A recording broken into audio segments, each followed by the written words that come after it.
ಹೇ ಭುವಿ ನೀ ಧನ್ಯಳಾದೆ ಸಂಬುದ್ಧನ ಹಡೆದು ಹೇ ಧರೆ ನೀ ಪಾವನಳಾದೆ ಸಂಬುದ್ಧನು ನಡೆದು ಹೇ ಭುವಿ ನೀ ಧನ್ಯಳಾದೆ ಸಂಬುದ್ಧನ ಹಡೆದು ಹೇ ಭುವಿ ನೀ ಪಾವನಳಾದೆ ಸಂಬುದ್ಧನು ನಡೆದು ಹೇ ಹರೇ ವಸುಂಧರೆ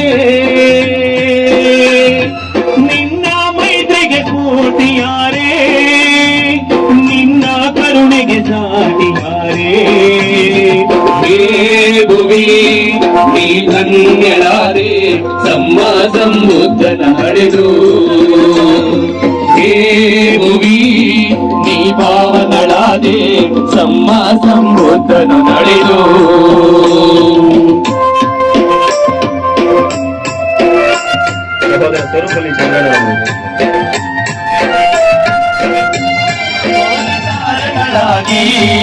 ಆಷಾಢದ ಚಂದಿರಲಿ ಅಂಧುರವಾಗಿ ಶುದ್ಧೋದನ ಮಳೆಯಾಗಿ ಮಹಾಮಾಯ ಇಳೆಯಾಗಿ ಶುದ್ಧೋದನ ಮಳೆಯಾಗಿ ಮಹಾಮಾಯ ಇಳೆಯಾಗಿ ಹಿರಿಯಾನೆಯಾಗಿ ಹೊತ್ರವನ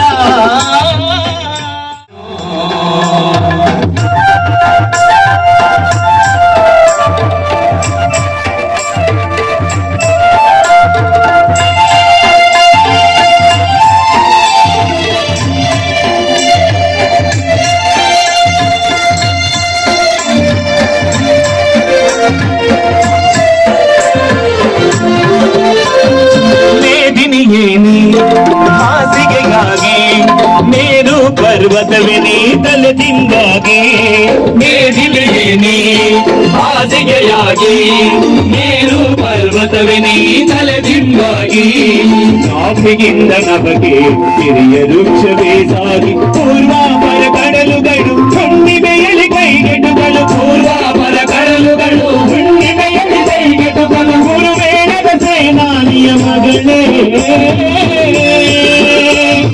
ನೀನಾಗಿ ಪಾಯಸ ಉಣಿಸಿದ ಗಿಳೇ ಹೇ ಭುವಿ ನೀ ಧನ್ಯಳಾದೆ ಸಂಬುದ್ಧನ ಹಡೆದು ಹೇ ಭುವಿ ನೀ ಪಾವನಳಾದೆ ಸಂಬುದ್ಧನು ನಡೆದು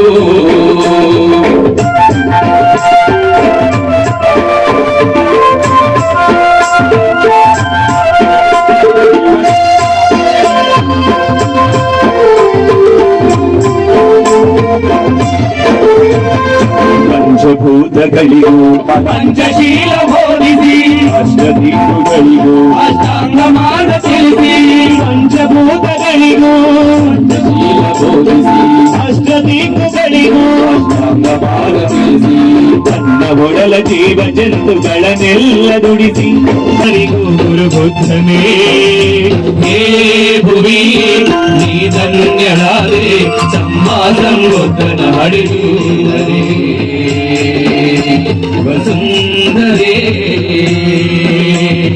ಿಸುವುದಕ್ಕಾಗಿ ಭಾರತದ ಎಲ್ಲಾ ಪ್ರಜೆಗಳಿಗೆ ಸಾಮಾಜಿಕ ಆರ್ಥಿಕ ಮತ್ತು ರಾಜಕೀಯ ನ್ಯಾಯವನ್ನು ವಿಚಾರ ಅಭಿವ್ಯಕ್ತಿ ನಂಬಿಕೆ ಧರ್ಮ ಮತ್ತು ಉಪಾಸನೆಯ ಸ್ವಾತಂತ್ರ್ಯವನ್ನು ಸ್ಥಾನಮಾನ ಮತ್ತು ಅವಕಾಶಗಳ ಸಮತೆಯನ್ನು ಈ ಸಂವಿಧಾನವನ್ನು ನಮಗೆ ನಾವೇ ಅರ್ಪಿಸಿಕೊಂಡು ಅಂಗೀಕರಿಸಿ ಶಾಸನವಾಗಿ ವಿಧಿಸಿಕೊಂಡಿದ್ದೇವೆ.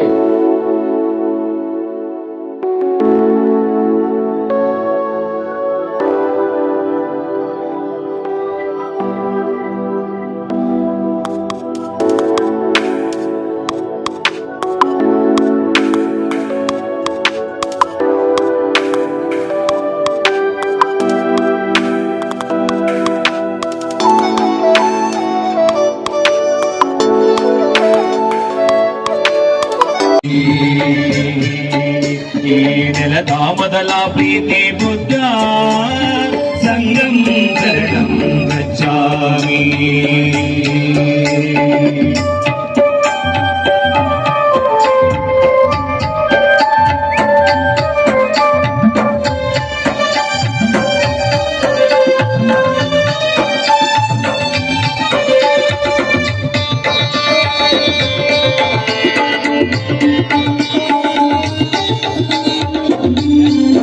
ಪ್ರೀತಿ ಪ್ರೇಮದ ಬಿಡಿಯ ಸಮನಾಗಿ ಸುರಿಸಿ ಭರತ ಖಂಡದ ಮಾಡು ಭೂಮಿಯಲ್ಲಿ ಜನಿಸಿ ಪ್ರೀತಿ ಪ್ರೇಮದ ಬಿಡಿಯ ಸಮನಾಗಿ ಸುರಿಸಿ ಮನೋವಿಕಾರಗಳ ಹೋದ ಮಾನವೀಯ ಕೊಂಡಗಳ ಕೂಡಿ ಸರ್ವ ಜೀವರಾಶಿಗಳು ಪಲ್ಲವಿಸುವ ಬೆಳಕ ನೀಡಿ ಈ ಧಮ್ಮ ಪ್ರಜ್ವಲಿಸಲಿ ಈ ಭೂಮಿ ತನಕ ಈ ಬಂದ ಸತ್ತರಿಸಲಿ ಭಾವ ಮುಗಿಲ ತನಕ ಈ ಧಮ್ಮ ಪ್ರಜ್ವಲಿಸಲಿ ಭೂಮಿಗಿರುವ ತನಕ ಈ ಧಮ್ಮ ಪಸರಿಸಲಿ ಬಾನ ಮುಗಿಲ ತನಕ. ಈ ಜಗದ ಮೊದಲ ಬೆಳಕು ಬುದ್ಧ ಬುದ್ಧಂ ಶರಣಂ ಗಚ್ಚಾಮಿ. ಈ ಯುಗದ ಮೊದಲ ಧನಿಯು ಬುದ್ಧ ಧಮ್ಮಂ ಶರಣಂ ಗಚ್ಚಾಮಿ.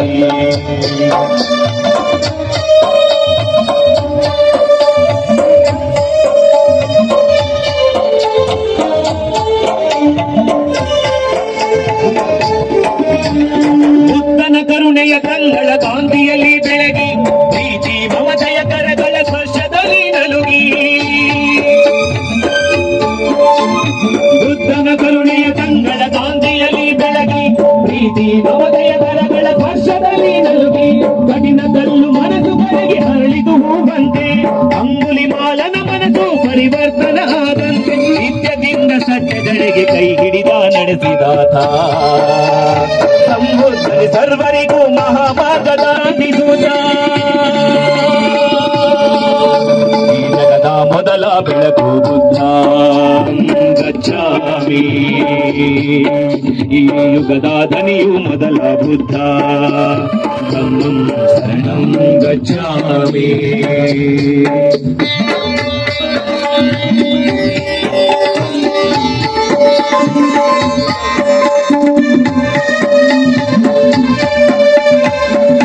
ಪ್ರೇರಣೆಯನ್ನು ನೀಡಿ ವೇದ ಮಂತ್ರದ ಘೋರ ಮೌಢ್ಯಗಳ ಧೂಡಿ ಸತ್ಯ ಶೋಧನೆಗಳಿಗೆ ಪ್ರೇರಣೆಯನ್ನು ನೀಡಿ ವಿಜ್ಞಾನದ ಬೆರಳಿನಲ್ಲಿ ಹೊಸತನಗಳ ಗುಟ್ಟು ಮೂರು ಗೊಂದಲ ಪ್ರಶ್ನೆಗೆ ಉತ್ತರಗಳ ನಿಂತು ಸರ್ವಕಾಲಕ್ಕೂ ಅನ್ವಯ ಈ ಬುದ್ಧನ ಧಮ್ಮ. ಶರಣಾಗಿ ಬುದ್ಧನಿಗೆ ಅವನೊಬ್ಬನೇ ಸತ್ಯ ಶರಣಾಗಿ ಧಮ್ಮಕ್ಕೆ ಸಂಘಕ್ಕೆ ನಿತ್ಯ ಶರಣಾಗಿ ಬುದ್ಧನಿಗೆ ಅವನೊಬ್ಬನೇ ಸತ್ಯ ಶರಣಾಗಿ ಧಮ್ಮಕ್ಕೆ. ಈ ಜಗದ ಮೊದಲ ಬೆಳಕು ಬುದ್ಧ ಬುದ್ಧಂ ಶರಣಂ ಗಚ್ಚಾಮಿ. ಈ ಯುಗದ ಮೊದಲ ಧನಿಯು ಬುದ್ಧ ಧಮ್ಮಂ ಶರಣಂ ಗಚ್ಚಾಮಿ. ಈ ನೆಲದ ಮೊದಲ ಪ್ರೀತಿ ಬುದ್ಧ ಸಂಗಂ ಶರಣಂ ಗಚ್ಚಾಮಿ. ಈ ಜಗದ ಮೊದಲ ಬೆಳಕು ಬುದ್ಧ ಬುದ್ಧಂ ಶರಣಂ ಗಚ್ಚಾಮಿ. ಈ ಯುಗದ ಮೊದಲ ಧನಿಯು ಬುದ್ಧ ಧಮ್ಮಂ ಶರಣಂ ಗಚ್ಚಾಮಿ. ಈ ನೆಲದ ಮೊದಲ ಪ್ರೀತಿ ಬುದ್ಧ ಸಂಗಂ ಶರಣಂ ಗಚ್ಚಾಮಿ. ಬುದ್ಧಂ ಶರಣಂ ಗಚ್ಚಾಮಿ ಧಮ್ಮಂ ಶರಣಂ ಗಚ್ಚಾಮಿ ಸಂಗಂ ಶರಣಂ ಗಚ್ಚಾಮಿ. ಪೂರ್ಣಿಮೆಯ ಶುಭಾಶಯಗಳು. ಈ ಕಾರ್ಯಕ್ರಮದ ಅಧ್ಯಕ್ಷತೆಯನ್ನು ವಹಿಸಿರುವ ಗೌರವಾನ್ವಿತ ಕುಲಪತಿಗಳು ಮತ್ತು ನನ್ನ ಆತ್ಮೀಯರಾದಂತಹ ಡಾಕ್ಟರ್ ಬಿ.ಕೆ. ರವಿ ಸರ್ ಅವರೇ, ಮುಖ್ಯಮಂತ್ರಿಗಳ ಆಪ್ತ ಕಾರ್ಯದರ್ಶಿಗಳು ನನ್ನ ಆತ್ಮೀಯರಾದಂತಹ ಡಾಕ್ಟರ್ ವೆಂಕಟೇಶಯ್ಯ ಸರ್ ಅವರೇ, ವೇದಿಕೆಯಲ್ಲಿ ಆಸೀನರಾಗಿರುವ ಹಿರಿಯ ಸಾಹಿತಿಗಳು ನನ್ನ ಆತ್ಮೀಯರು ಮತ್ತೆ ಇದೇ ಊರಿನವರಾದಂತಹ ಲಕ್ಷ್ಮೀಪತಿ ಕೋಲಾರ ಸರ್ ಅವರೇ, ವೇದಿಕೆಯ ಮೇಲಿರುವ ಶರೀಫಾ ಮೇಡಮ್ ಅವರೇ, ಆರತಿ ಮೇಡಮ್ ಅವರೇ, ಹಿರಿಯ ಪತ್ರಕರ್ತರು ಸಾಹಿತಿಗಳಾದಂತಹ ಜಿ.ಎನ್. ಮೋಹನ್ ಸರ್ ಅವರೇ, ಅಮೃತ ಮೇಡಮ್ ಅವರೇ, ಗೋಪಾಲ್ ಗೌಡ್ರೆ ಹಾಗೂ ಇಲ್ಲಿ ಸೇರಿರುವ ಎಲ್ಲ ನೆಚ್ಚಿನ ವಿದ್ಯಾರ್ಥಿಗಳೇ, ವೇದಿಕೆಯ ಮೇಲೆ ಇವರೆಲ್ಲ ಸಾಹಿತಿಗಳು, ಎಲ್ಲ ಹೆಸರಾಂತ ಸಾಹಿತಿಗಳು, ಬರಹಗಾರರಿದ್ದಾರೆ. ಇವರೆಲ್ಲರ ಮುಂದೆ ನಿಂತು ಭಾಷಣ ಮಾಡೋದು ಅಂತಂದ್ರೆ ಬಹಳ ಕಷ್ಟದ ಕೆಲಸ. ಅದಕ್ಕೋಸ್ಕರನೇ ನಾನು ಯಾಕೆ ಬೇಕು ಗ್ರಾಚಾರ ಅಂತೇಳಿ ಬರ್ಕೊಂಡು ಬಂದ್ಬಿಟ್ಟಿದ್ದೀನಿ ನಾನು. ಯಾಕಂದ್ರೆ ಬಹಳ ಸೂಕ್ಷ್ಮವಾಗಿ ಗಮನಿಸ್ತಾ ಇರ್ತಾರೆ. ಯಾಕಂತಂದ್ರೆ ನಾವೆಲ್ಲರೂ ಕೂಡ ಲಕ್ಷ್ಮೀಪತಿ ಕೋಲಾರ ಅವರ ಬರಹಗಳನ್ನ ಓದಿ ಬೆಳೆದಂತವ್ರು, ಬರಹದಲ್ಲಿ ಬಹಳ ಹೆಸರನ್ನ ಪಡೆದಂತವ್ರು, ಬರಹಣದಲ್ಲಿ ಬಹಳ ವಿಶಿಷ್ಟವಾಗಿ ಆಚರಣೆಯನ್ನು ಮಾಡ್ತಾ ಇದ್ದಾರೆ. ರವಿ ಸರ್ ಹೇಳ್ತಿದ್ರು, ಇದಾದ್ಮೇಲೆ ಎಲ್ಲ ಲೈಟ್ ಆಫ್ ಮಾಡ್ತೀವಿ, ಬೆಳದಿಂಗಳಲ್ಲೇ ಕವನಗಳನ್ನ ವಾಚನ ಮಾಡಬೇಕು ಅಂತ. ವೆಂಕಟೇಶ್ ಅವರಿಗೂ ಕೊನೆಯವರೆಗೂ ಈ ಕಾರ್ಯಕ್ರಮದಲ್ಲಿ ಇರಬೇಕು ಅಂತ ಆಸೆ. ಆದ್ರೆ ನಾವಿಬ್ರು ಕೂಡ ಇಲ್ಲೇ ಅಂತರ್ಗಂಗೆ ಬೆಟ್ಟದಲ್ಲಿ ನಡೆಯುವಂತ ಅಧೀಮದಲ್ಲಿ ನಡೆಯುವಂತ ಕಾರ್ಯಕ್ರಮದಲ್ಲಿ ಹೋಗ್ಬೇಕಾಗಿರೋದ್ರಿಂದ ನಾವು ಮತ್ತೆ ಅವರು ಬೇಗ ಇಲ್ಲಿಂದ ತೆರಳ್ತೀವಿ ಅಂತ ಹೇಳ್ತಾ, ಇವತ್ತು ಬುದ್ಧ ಪೂರ್ಣಿಮೆ ದಿನ ಕಾವ್ಯ ಬೆಳದಿಂಗಳು ಎನ್ನುವ ಅರ್ಥಪೂರ್ಣವಾದಂತ ಕಾರ್ಯಕ್ರಮ ಇಲ್ಲಿ ನಡೀತಾ ಇದೆ. ಬುದ್ಧ, ಕಾವ್ಯ ಮತ್ತೆ ಬೆಳದಿಂಗಳು ಈ ಮೂರರ ನಡುವೆ ಒಂದು ಅವಿನಾಭಾವವಂತ ಒಂದು ಸಂಬಂಧ ಇದೆ. ಬುದ್ಧನ ಶಾಂತತೆ, ಕಾವ್ಯದ ಸೌಂದರ್ಯ ಮತ್ತು ಬೆಳದಿಂಗಳ ತಂಪು ಇವೆಲ್ಲವೂ ಕೂಡ ಸಮಾಜಕ್ಕೆ ಮತ್ತು ಮನುಷ್ಯನ ಮನಸ್ಸಿಗೆ ನೆಮ್ಮದಿಯನ್ನು ನೀಡುವಂತ ಅಂಶಗಳು. ಇವತ್ತು ನಾವು ನೋಡ್ತಾ ಇದ್ದೀವಿ ಯುದ್ಧದ ಪರಿಸ್ಥಿತಿ ಮತ್ತು ಯುದ್ಧದ ಸನ್ನಿವೇಶಗಳು. ಇಂಥ ಸಂದರ್ಭದಲ್ಲಿ ಬುದ್ಧ ಅತ್ಯಂತ ಹೆಚ್ಚು ಪ್ರಸ್ತುತನಾಗ್ತಾ ಇದ್ದಾನೆ ಅನ್ನೋದು ನನ್ನ ಅನಿಸಿಕೆ. ಆಗ್ಲೇ ನಿರೂಪಕರು ಹೇಳಿದ್ರು, ಅಪ್ಪ ದೀಪೋಭವ ಅಂತ, ಅಂದ್ರೆ ನಿನ್ನ ದೀಪ ನೀನೇ ಆಗುವಂತ. ಈ ಮಾತು ಮನುಕುಲಕ್ಕೆ ಕೊಟ್ಟಂತಹ ಒಂದು ದೀವಿಗೆ ಅನ್ನೋದು ನನ್ನ ಅನಿಸಿಕೆ. ಬುದ್ಧನ ಬದುಕೆ ಒಂದು ಲೌಕಿಕ ಜಗತ್ತಿಗೆ ಅಗತ್ಯವಾಗಿ ಬೇಕಾಗಿರುವಂತಹ ಒಂದು ಕಾವ್ಯ ಔಷಧ. ಬೆಳದಿಂಗಳು ಬಾಹ್ಯ ಪ್ರಪಂಚವನ್ನ ಸುಂದರಗೊಳಿಸ್ತದೆ, ಆದರೆ ಬುದ್ಧನ ಚಿಂತನೆಗಳ ಕಾವ್ಯ ಮನುಷ್ಯನ ಅಂತರಂಗವನ್ನ ಶುದ್ಧಗೊಳಿಸುತ್ತದೆ ಅನ್ನೋದು ನನ್ನ ಅನಿಸಿಕೆ. ಸಿದ್ಧಾರ್ಥನಿಂದ ಬುದ್ಧನಾದ ಆ ಮಹಾಚೇತನದ ಪಯಣವೇ ಒಂದು ಅದ್ಭುತ ಕಾವ್ಯ ಅನ್ನೋದು ಎಲ್ರಿಗೂ ಕೂಡ ಗೊತ್ತಿರುವಂತಹ ವಿಚಾರ. ಅಧಿಕಾರದ ಅರಮನೆಯ ಸುಖವನ್ನ ತೊರೆದು ಸುಳ್ಳು ಮತ್ತು ನಕಲಿತನದ ಕ್ಷಣಿಕತೆಯ ಹೊದಿಕೆಯನ್ನ ಕಿತ್ತೆಸೆದು ಸತ್ಯವನ್ನ ಅರಿಸಿ ಹೊರಟ ಸಿದ್ಧಾರ್ಥ ಅವತ್ತು ಇಟ್ಟ ಹೆಜ್ಜೆಗಳು ಇಂದಿಗೂ ಕೂಡ ಮನುಕುಲಕ್ಕೆ ದಾರಿದೀಪ ಮಾತ್ರ ಅಲ್ಲ, ಈ ಮಹಾಚೇತನದ ಪಯಣವೇ ಒಂದು ಅದ್ಭುತವಾದಂತ ಕಾವ್ಯ. ಬದುಕು ಒಡ್ಡುವ ಎಲ್ಲ ಬಗೆಯ ತಲ್ಲಣಗಳಿಗೆ ಕಾವ್ಯದಲ್ಲಿ ಮದ್ದಿದೆ. ಲಂಡನ್ನಲ್ಲಿ ಪೊಯಿಟ್ರಿ ಥೆರಪಿ ಅಂದ್ರೆ ಕಾವ್ಯ ಚಿಕಿತ್ಸೆ ಅಂತ ಏನ್ ಹೇಳ್ತೀವಿ, ಅದನ್ನ ವೈದ್ಯರು ನಿರ್ದಿಷ್ಟ ರೋಗಕ್ಕೆ ಸೂಚಿಸುವ ಪದ್ಧತಿ ಕೂಡ ಇದೆ. ಆದರೆ ಬುದ್ಧನ ಬದುಕಿನ ಪ್ರತಿ ಹೆಜ್ಜೆಗಳು ಕೂಡ ಮೌನ ಮತ್ತು ಅರಿವಿನ ಕುಲುಮೆಯಲ್ಲಿ ಖುದ್ದು ರೂಪುಗೊಂಡ ಕಾವ್ಯಗಳಾಗಿವೆ ಅನ್ನೋದು ನನ್ನ ಅನಿಸಿಕೆ. ಬುದ್ಧ ಬರುವವರಿಗೆ ಕ್ಷತ್ರಿಯ ಧರ್ಮ ಅಂತಂದ್ರೆ ಇನ್ನೊಬ್ಬರ ವಿರುದ್ಧ ಶಸ್ತ್ರಸಜ್ಜಿತ ಹೋರಾಟವೇ ಆಗಿತ್ತು. ಆದರೆ ಶಾಕ್ಯ ಕುಲದಲ್ಲಿ ಜನಿಸಿದ ಯುವರಾಜ ಸಿದ್ಧಾರ್ಥ ಜಗತ್ತಿಗೆ ನಿರೂಪಿಸಿದ ಕ್ಷತ್ರಿಯ ಧರ್ಮ ಬೌದ್ಧ ಧರ್ಮವಾಗಿ ಇವತ್ತು ಜಗತ್ತನ್ನು ಸದಾ ಬೆಳಗ್ತಾ ಇದೆ. ಅಧಿಕಾರದ ರಾಜಕುಲದಲ್ಲಿ ಹುಟ್ಟಿದ ಕಾರಣಕ್ಕೆ ಕ್ರೌರ್ಯ ಮರೆಯಬೇಕಾಗಿಲ್ಲ. ಅಂತಃಕರಣ, ಕರುಣೆ, ಪ್ರೀತಿ, ಮಾನವೀಯತೆಗಳನ್ನ ಅಸ್ತ್ರವನ್ನಾಗಿ ಮಾಡಿಕೊಂಡು ಅಂಗುಲಿಮಾಲನಂತವನನ್ನ ಅನುಯಾಯಿ ಮಾರ್ಪಡಿಸಿಕೊಂಡ ಮಹಾತ್ಮ ಬುದ್ಧನ ಬದುಕು ಮತ್ತು ಆಲೋಚನೆಗಳಿಗೆ ಚುಂಬಕವಾದಂತಹ ಶಕ್ತಿ ಇದೆ. ಅದನ್ನು ಆಳವಾಗಿ ಅರಿಯುವವನ ಎದೆಯಲ್ಲಿ ಕಾವ್ಯ ಗೂಡು ಕಟ್ಟುತ್ತದೆ. ಕಾವ್ಯದ ಸೆಳೆತ ಅಮ್ಮ ಅಜ್ಜಿಯ ಲಾಲಿ ಹಾಡಿನಿಂದ ಆರಂಭಗೊಳ್ಳುತ್ತದೆ. ಅದೇ ರೀತಿ ಬುದ್ಧನ ಸರಳ ತತ್ವಗಳನ್ನು ಅನುಸರಿಸುತ್ತಾ ಹೋದ್ರೆ ಬದುಕು ನಿಶ್ಚಿತವಾದಂತಹ ಒಂದು ಕಾಣಿಕೆಯಾಗ್ತದೆ. ಇಂದಿರುವ ಅಧಿಕಾರ ನಾಳೆ ಇರೋದಿಲ್ಲ, ಯಾವುದರ ಮೇಲೂ ಕೂಡ ಅಧಿಕಾರ ಸಾಧಿಸಬೇಡ ಎಂಬುದನ್ನು ಒಬ್ಬ ಯುವರಾಜ ಲೋಕಕ್ಕೆ ಕಾಣಿಕೆಯಾಗಿ ನೀಡುವುದರ ಹಿಂದೆ ತಾತ್ವಿಕತೆಯ ಜೊತೆಗೆ ದೂರದೃಷ್ಟಿ ಕೂಡ ಇದೆ. ಸಿದ್ಧಾರ್ಥ ಬುದ್ಧನಾಗುವ ಮಾರ್ಗದಲ್ಲಿ ಪದ ಪಾಂಡಿತ್ಯ, ಶಬ್ದ, ಚಮತ್ಕಾರದ ಕುಣಿಕೆಗೆ ಜೋತು ಬೀಳಲಿಲ್ಲ.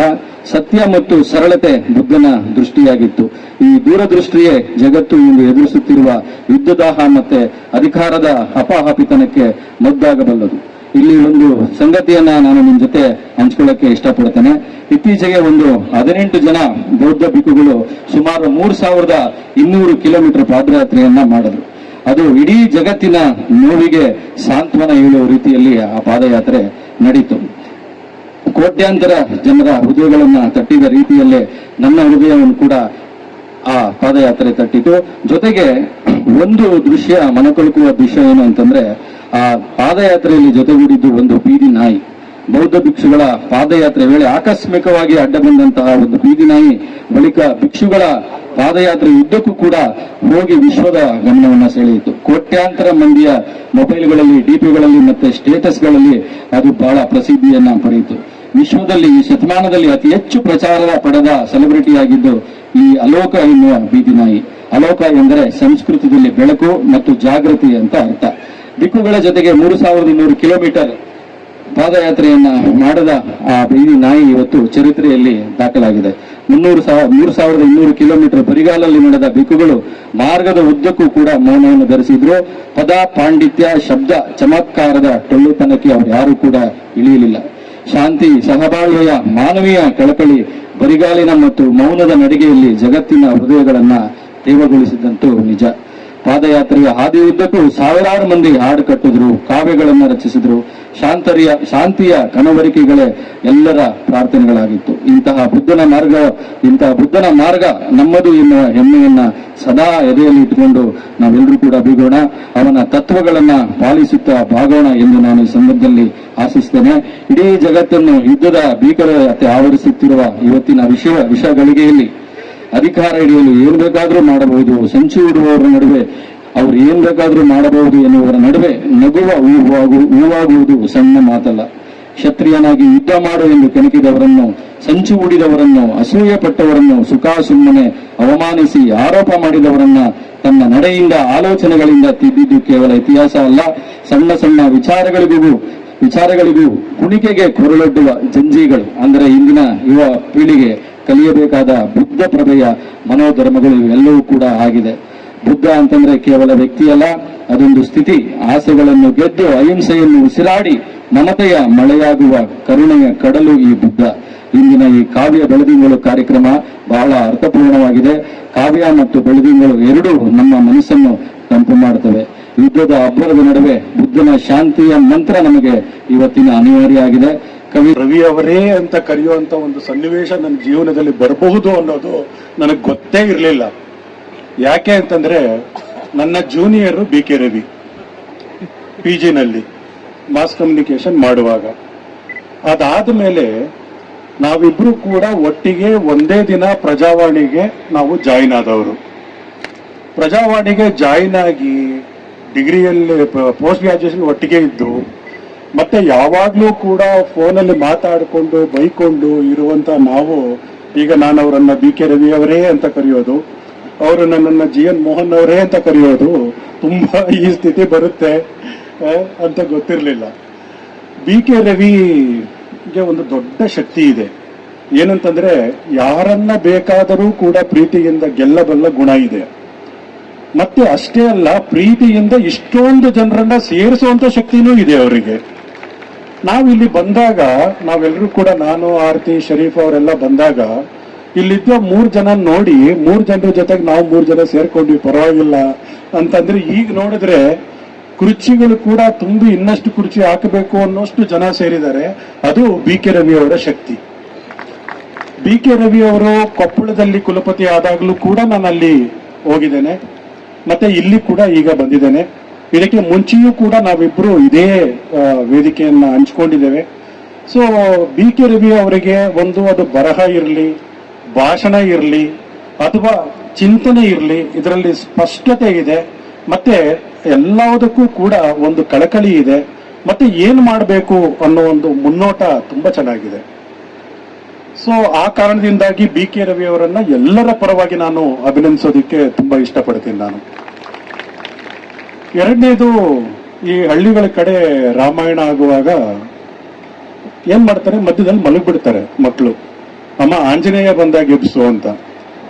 ನಾನು ಪಟ್ಟಿ ನೋಡಿ ನನ್ನ ಹೆಸರು ನೋಡಿದೆ ಎಲ್ಲಿ ಬರುತ್ತೆ ಅಂತ. ನಿಜಕ್ಕೂ ಕೂಡ ರಾಮಾಯಣದಲ್ಲಿ ಹನುಮಂತ ಎಂಟ್ರಿ ಕೊಡ್ತಾನಲ್ಲ, ಅಲ್ಲಿ ನನ್ನ ಹೆಸರು ಹಾಕಿದ್ದಾರೆ. ಸೊ ಆಮೇಲೆ ತಿರುಗಿ ಹೇಳ್ತಾರೆ ನನಗೆ ಅವರು ಹೇಳ್ತಿದ್ದಾರೆ, ಚೆನ್ನಾಗಿ ಮಾತಾಡ್ತೀಯ, ಅದಕ್ಕೆ ಹಾಕಿದೀವಿ, ನಿದ್ದೆ ಬರೋವಾಗ ಎಬ್ಬಿಸ್ಬೋದು ಅಂತ. ಸೊ ನನಗೆ ಗೊತ್ತು ಯಾಕೆ ಅಂತಂದ್ರೆ ಅಲ್ಲಿವರೆಗೂ ಇರ್ಲಿ ಅಂತ ಹೇಳಿ. ಸೊ ಇಷ್ಟೆಲ್ಲ ನನಗೆ ತುಂಬಾ ಖುಷಿಯಾಗಿದ್ದೇನೆಂದ್ರೆ, ನಿಜಕ್ಕೂ ಬೆಳದಿಂಗಳು, ಬುದ್ಧ, ಅದಕ್ಕೂ ಜೊತೆಗೆ ಸೇರಿರೋದು ಇವತ್ತು ಶ್ರಮಿಕರ ದಿನಾಚರಣೆ, ಮೇ ಡೇ. ಸೊ ಈ ಎರಡನ್ನೂ ಸೇರಿಸಿ ಅದರ ಜೊತೆಗೆ ಬೆಳದಿಂಗಳನ್ನು ಸೇರಿಸಿಕೊಂಡು ನಾವು ಹೊರಟಿದೀವಲ್ಲ. ಮತ್ತೆ ಈ ಕಾರ್ಯಕ್ರಮ ಮಾಡಬೇಕು ಅಂತ ಅನಿಸ್ತಲ್ಲ ಈ ವಿಶ್ವವಿದ್ಯಾಲಯಕ್ಕೆ ಮತ್ತೆ BK ರವಿ ಅವರಿಗೆ, ಅದು ತುಂಬಾ ದೊಡ್ಡದು ಅಂತ ನಾನು ಅಂದ್ಕೊಳ್ತೇನೆ. ನೋಡಿ, ಏನಂತಂದ್ರೆ ದೊಡ್ಡ ಜಾನಪದ ಹಾಡುಗಾರ ಹುಕ್ಕೇರಿ ಬಾಳಪ್ಪ ಅವರೊಂದು ಮಾತು ಹೇಳ್ತಾರೆ, ಹಾಡು ಹರಡಬೇಕು, ಮಾತು ಮರಿಬೇಕು ಅಂತೇಳಿ. ಹಾಡು ಹರಡಬೇಕು, ಮಾತು ಮರಿಬೇಕು ಅಂತೇಳಿ. ಸೊ ಇಲ್ಲಿ ಎಷ್ಟು ಇರುವ ಕಾರ್ಯಕ್ರಮದ ಅಧ್ಯಕ್ಷತೆಯನ್ನ ವಹಿಸಿಕೊಂಡಿರುವ ಹಿರಿಯರಾದ ಮತ್ತು ಈ ವಿಶ್ವವಿದ್ಯಾಲಯದ ಉಪಕುಲಪತಿಗಳಾದ doctor B K Ravi sir ಅವರೇ, ಇದು ಬುದ್ಧನ ಬಗ್ಗೆ ಮಾತಾಡೋದು ಬಹಳ ಕಷ್ಟದ ಕೆಲಸ. ಪ್ರಭಾಕರ್ ಸರ್ ಬಹಳ ಒಂದು ಸುಲಭದ ದಾರಿಯೊಂದನ್ನ ಹುಡುಕಿ ಅವರು ಓದಿ ಕಾರ್ಯಕ್ರಮ ಮುಗಿಸಿದ್ರು. ಅವ್ರ ಕಾರ್ಯಕ್ರಮವನ್ನ ಅವ್ರು ಅಚ್ಚುಕಟ್ಟಾಗಿ ನೆರವೇರಿಸಿದ್ರು. ಕೋಲಾರ ಬುದ್ಧನನ್ನ ಬಾಬಾ ಸಾಹೇಬ್ರ ಮೂಲಕ ತನ್ನ ನೆಲಕ್ಕೆ ಇಳಿಸಿಕೊಂಡ ಜಾಗ ಇದು.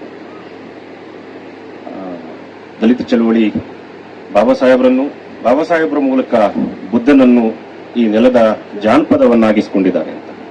ಅದಕ್ಕೋಸ್ಕರ ಕೆಲಸ ಮಾಡಿದ ಇಲ್ಲಿ ಅನೇಕರು ಇದ್ದಾರೆ. ಲಕ್ಷ್ಮೀಪತಿ ಕೋಲಾರ್ ಸರ್ ಕೂಡ ಇಲ್ಲಿದ್ದಾರೆ. ಹಾಗಾಗಿ ಈ ನೆಲದ ಬಗ್ಗೆ, ಈ ನೆಲಕ್ಕೆ ಬರೋದಂದ್ರೆ ನಾವು ಒಂಥರದ ರೋಮಾಂಚನ ನಮಗೆ. ಯಾಕೆಂದ್ರೆ ಇಲ್ಲಿಗೆ ಬಂದ್ರೆ ಏಕಕಾಲದಲ್ಲಿ ಬುದ್ಧ ಮತ್ತು ಬಾಬಾ ಸಾಹೇಬ್ರು ಇಬ್ರು ಕೂಡ ನಮ್ಮ ಎದೆ ಒಳಗಡೆ ಏನೋ ಒಂದು ದೀಪ ಹಚ್ಚಿದಂಗೆ ಆಗ್ತದೆ. ಹಾಗಾಗಿ ಈ ನೆಲದ ಬಗ್ಗೆ, ಈ ನೆಲದಲ್ಲಿರುವ ಉಸಿರಾಡ್ತಿರುವ ಎಲ್ಲ ಹಿರಿಯರ ಬಗ್ಗೆ ನಮಗೆ ವಿಶೇಷವಾದಂತಹ ಗೌರವ ಇದೆ. ಅದಕ್ಕೂ ಮೊದಲು ಈ ನೆಲ ಒಂದು ಬಹಳ ದೊಡ್ಡ ಟ್ರೇಡ್ ರೂಟ್ ಮತ್ತು ಬುದ್ಧಿಸ್ಟ್ ರೂಟ್ ಇದು. ಬಹುಶಃ ಲಕ್ಷ್ಮೀಪತಿ ಸರ್ ಅದನ್ನ ಚೆನ್ನಾಗಿ ಹೇಳಬಹುದು. ಯಾಕೆಂದ್ರೆ ತಿರುಪತಿಯಿಂದ ಧರ್ಮಸ್ಥಳದವರೆಗೆ, ಪೂರ್ವದ ಕಡಲಿನ ತೀರದಿಂದ ಪಶ್ಚಿಮದ ಕಡಲಿನ ತೀರದವರೆಗೆ ಇದೊಂದು ಬಹಳ ದೊಡ್ಡ ಟ್ರೇಡ್ ರೂಟ್ ಇದು. ಮತ್ತು ಟ್ರೇಡ್ ರೂಟ್ ಜೊತೆಯಲ್ಲಿನೇ ರಾಜಘಟ್ಟ ಇರ್ಬೋದು, ತಿರುಪತಿ ಇರ್ಬೋದು, ಇವೆಲ್ಲವೂ ಕೂಡ ಬೌದ್ಧ ಮಾರ್ಗಗಳಿವು. ಬೌದ್ಧ ಭಿಕ್ಷುಗಳು ಪಶ್ಚಿಮದಿಂದ ಪೂರ್ವಕ್ಕೂ, ಪೂರ್ವದಿಂದ ಪಶ್ಚಿಮಕ್ಕೂ ಓಡಾಡ್ತಾ ಇದ್ದ ಜಾಗ ಇದು. ಹಾಗಾಗಿ ಇದಕ್ಕೆ ಬಹಳ ದೊಡ್ಡ 2,500-3,000 ವರ್ಷಗಳ ಇತಿಹಾಸ ಇದೆ ಈ ನೆಲಕ್ಕೆ ಅಂತ. ಬುದ್ಧನ ನಂತರ ಇಲ್ಲಿ ಬಿಕ್ಕುಗಳು ಅನೇಕರು, ಬಹುಶಃ ಅಸಂಖ್ಯಾತ ಬಿಕ್ಕುಗಳು ಈ ನೆಲದಲ್ಲಿ ಓಡಾಡಿದ್ದಿರಬಹುದು. ಈ ನೆಲವೇ ಬುದ್ಧನಿಗೆ ತನ್ನ ಅಭಿಮಾನವನ್ನ ಮತ್ತು ತನ್ನ ನಮನಗಳನ್ನ ಈ ಕ್ಷಣದವರೆಗೂ ಸಲ್ಲಿಸ್ತಾನೆ ಇದೆ. ಹಾಗಾಗಿ ನಾನು ಬುದ್ಧ ನಮನವನ್ನ ಸಲ್ಲಿಸುವ ಅಗತ್ಯ ಇಲ್ಲ ಅಂತ ಹೇಳಿ ಭಾವಿಸಿ ಕರ್ತವ್ಯಕ್ಕಾಗಿ ಕೆಲವು ಮಾತುಗಳನ್ನ ಆಡಲೇಬೇಕಾಗಿದೆ. ಬುದ್ಧನನ್ನ ಮಾತಾಡೋದಕ್ಕೆ ಆಗೋದಿಲ್ಲ. ಯಾಕೆಂದ್ರೆ ಬುದ್ಧ ಅಂದ್ರೆ ಸೈಲೆನ್ಸ್ ಅದು. ಅಲ್ಲೇ ನಿರೂಪಕರು ಹೇಳ್ತಾ ಇದ್ರು, ಅತ್ತ ದೀಪ ಭವ ಅಂತ. ಅಂದ್ರೆ ನಿನಗೆ ನೀನೇ ಬೆಳಕು. ಹಾಗಾಗಿ ವ್ಯಕ್ತಿಯ ಒಳಗೆ ಅರಿವನ್ನ, ವ್ಯಕ್ತಿಯ ಒಳಗೆ ಬೆಳಕನ್ನ ಹುಟ್ಟಿಸುವ ಒಂದು ಕ್ರಿಯೆ ಬೌದ್ಧವಾದ. ಅದಕ್ಕಿಂತ ಬಹಳ ದೊಡ್ಡದು ಏನಲ್ಲ. ವ್ಯಕ್ತಿಯ ಒಳಗೆ ಒಂದು ಬೆಳಕನ್ನ ಹುಟ್ಟಿಸುವ ಕ್ರಿಯೆ ಮತ್ತು ತತ್ವ, ಅದು ಬೌದ್ಧವಾದ. ಆ ವಾದವನ್ನ ಜಗತ್ತಿಗೆ ಕೊಟ್ಟವನು ಬುದ್ಧ. 2,500 ವರ್ಷಗಳ ಹಿಂದೆ ಇಂದ್ರ ಸಂಸ್ಕೃತಿಯ ಎದುರಿಗೆ ಬೌದ್ಧ ಸಂಸ್ಕೃತಿಯನ್ನ ಕಟ್ಟಿದ ಅನೇಕ ಮಹನೀಯರಲ್ಲಿ ಬುದ್ಧ ಮೊದಲಿಗರು. ಹಾಗಾಗಿ ಬುದ್ಧ ಸಂಸ್ಕೃತಿ ಎನ್ನುವುದು ಬುದ್ಧನಿಂದ ಪ್ರಾರಂಭ ಆದರೂ ಕೂಡ ಅನೇಕರು ಆ ಬೌದ್ಧ ಸಂಸ್ಕೃತಿಯನ್ನ ಜಗತ್ತಿಗೆ ಪರಿಚಯಿಸಿದ್ದಾರೆ. ಏಷ್ಯಾದ ಬೆಳಕಲ್ಲ ಬುದ್ಧ, ಇದು ಮಾನವನ ಬೆಳಕು. ಹಾಗಾಗಿ ಮನುಷ್ಯ ಲೋಕ ಸುಮಾರು 25-30 ಲಕ್ಷ ವರ್ಷಗಳಲ್ಲಿ ಕಂಡುಕೊಂಡಂತಹ ಅತ್ಯಂತ ಅದ್ಭುತವಾದಂತಹ ಶಕ್ತಿ ಮತ್ತು ಮನುಷ್ಯ ಮುಟ್ಟಬಹುದಾದಂತಹ ಪೀಕ್ ಅಂತ ಏನಾದ್ರೂ ಇದ್ರೆ ಅದು ನನ್ನ ಪ್ರಕಾರ ಬುದ್ಧ ಆಗುತ್ತೆ. ಹಾಗಾಗಿ ಬುದ್ಧನ ಸ್ಥಾನವನ್ನ, ಬುದ್ಧ ತಲುಪಿದಂತಹ ಎತ್ತರವನ್ನ ಬಹುಶಃ ಈವರೆಗೂ ಯಾರೂ ತಲುಪಲಿಕ್ಕೆ ಆಗ್ಲಿಲ್ಲ. ಬುದ್ಧ ಜಗತ್ತಿನ ಆದಿ ವಿಜ್ಞಾನಿ, ಬಹಳ ದೊಡ್ಡ ವಿಜ್ಞಾನಿ ಮತ್ತು ಬಹಳ ದೊಡ್ಡ ಸಂತ ಮತ್ತು ಬಹಳ ದೊಡ್ಡ ದಾರ್ಶನಿಕ. ಈ ಮೂರರ ಸಿಂಥಸಿಸ್ ಅವನು. ವಿಜ್ಞಾನವನ್ನ ಮುಖ್ಯವಾಗಿ ಅಧಿಕಾರ ಕೇಂದ್ರದ ಮೂಲಕ ನಾವು ನಿರ್ವಚನೆ ಮಾಡ್ತೀವಿ ನಾವು ಅಂತ. 3 ಮುಖ್ಯವಾದಂತಹ ವಿಚಾರಗಳನ್ನ ನಾವು ಮರಿಬಾರದು ಅಂತ. ಒಂದು ಅಧಿಕಾರ, ಇನ್ನೊಂದು ಸತ್ಯ, ಇನ್ನೊಂದು ಸಬ್ಲೈಮ್ ಅಥವಾ ಏನಂತ ಸಬ್ಲೈಮ್ಗೆ ಭವ್ಯತೆ ಅಂತೇಳಿ ಕರೀತಾರೆ. ಹಾಗಾಗಿ ವಿಜ್ಞಾನಿಗಳು ಅನೇಕರು ಆಗಿದ್ದಾರೆ ಅಂತ. ಹಾಗಾಗಿ ವಿಜ್ಞಾನದ ಮೂಲಕವೇ ಅಧಿಕಾರವೂ ಬರ್ತದೆ ಅದು ಅಂತ. ಸತ್ಯವು ಕೆಲವು ಸಾರಿ ಅಧಿಕಾರದ ಮೂಲಕ ಎಸ್ಟಾಬ್ಲಿಷ್ ಆಗ್ತಿರ್ತದೆ, ಆದ್ರೆ ಅನೇಕ ಸಾರಿ ಅಧಿಕಾರದ ಕುರಿತು ಸಂದೇಹಗಳು ಕೂಡ ಏರ್ಪಡ್ತಿರ್ತವೆ ಅಂತ. ಎರಡನೇದಾಗಿ ಸತ್ಯದ ಮಾರ್ಗ. ಸತ್ಯದ ಮಾರ್ಗದಲ್ಲೂ ಕೂಡ ಅನೇಕ ಕಾವ್ಯ ಅನ್ನುವುದು ಎರಡನೇ ಮಾದರಿ ಎತ್ತದು. ವಿಜ್ಞಾನದ ನಂತರ ಕಾವ್ಯದ ದಾರಿ ಇದು, ಕಥನದ ಮಾದರಿ. ಹಾಗಾಗಿ ಟ್ಯಾಗೋರ್ ಇರ್ಬೋದು, ರೂಮಿ ಇರ್ಬೋದು, ತಕ್ಷಣಕ್ಕೆ ನಮ್ಗೆ ನೆನಪಾಗೋದು ಅವರು ಕವಿಗಳು.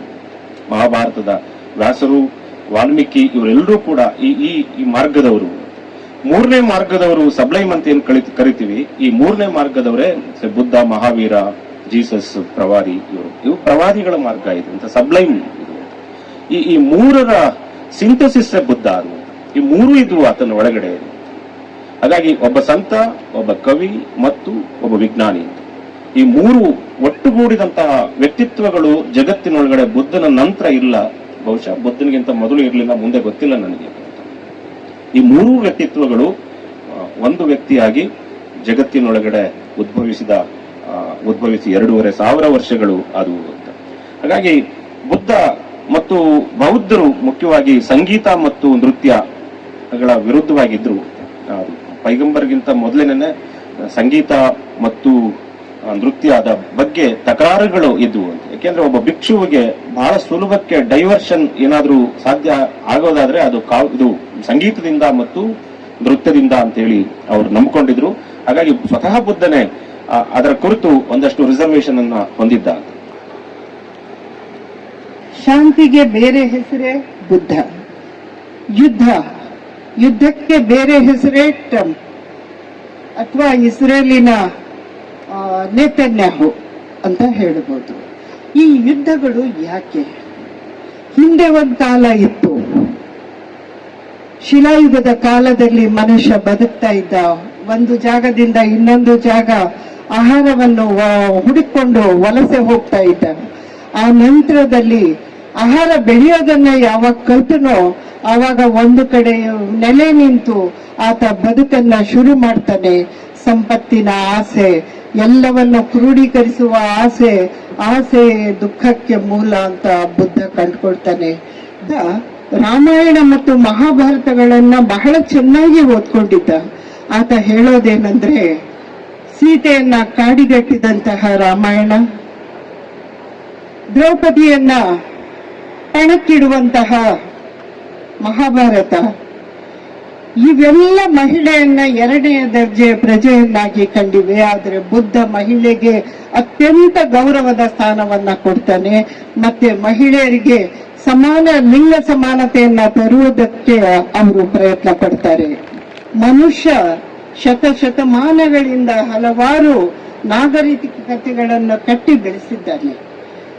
ಆಹಾರ ಹುಡುಕುತ್ತಾ ಹೊರಟ ಅವರು ತಮ್ಮ ಸಂಸ್ಕೃತಿಯನ್ನು ಕಾಲಕ್ಕೆ ಚೇಂಜ್ ಮಾಡಿಕೊಂಡು ಬದಲಾವಣೆಗಳನ್ನ ಕಂಡುಕೊಳ್ತಾನೆ ಬಂದಿದ್ದಾರೆ.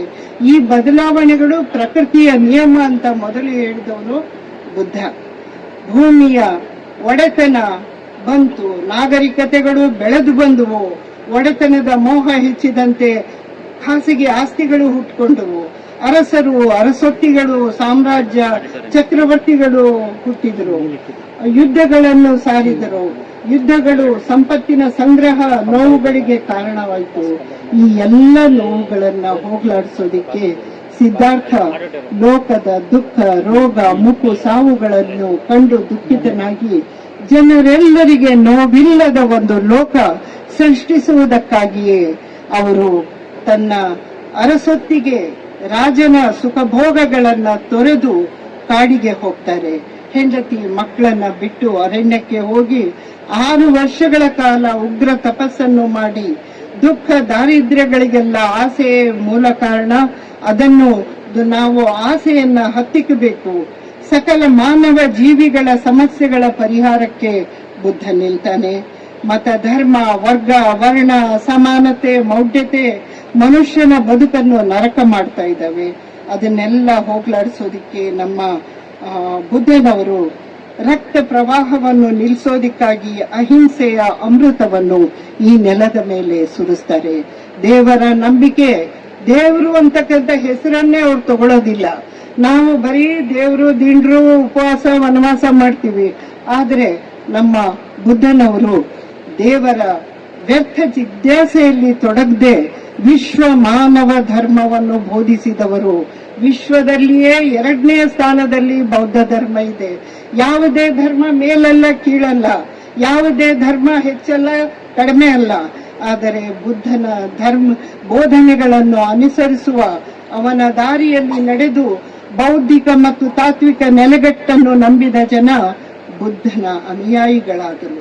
ಬುದ್ಧನ ಧರ್ಮಚಕ್ರವು ವಿಶ್ವದಾದ್ಯಂತ ಚಲಿಸುತ್ತಾ ಅಜ್ಞಾನವನ್ನು ಅಳಿಸುತ್ತಾ ಅರಿವಿನ ಬೆಳಕಾಗಿ ಮಾನವ ಜಗತ್ತಿಗೆ ಒಂದು ದಾರಿ ದೀಪವಾಗಿದೆ.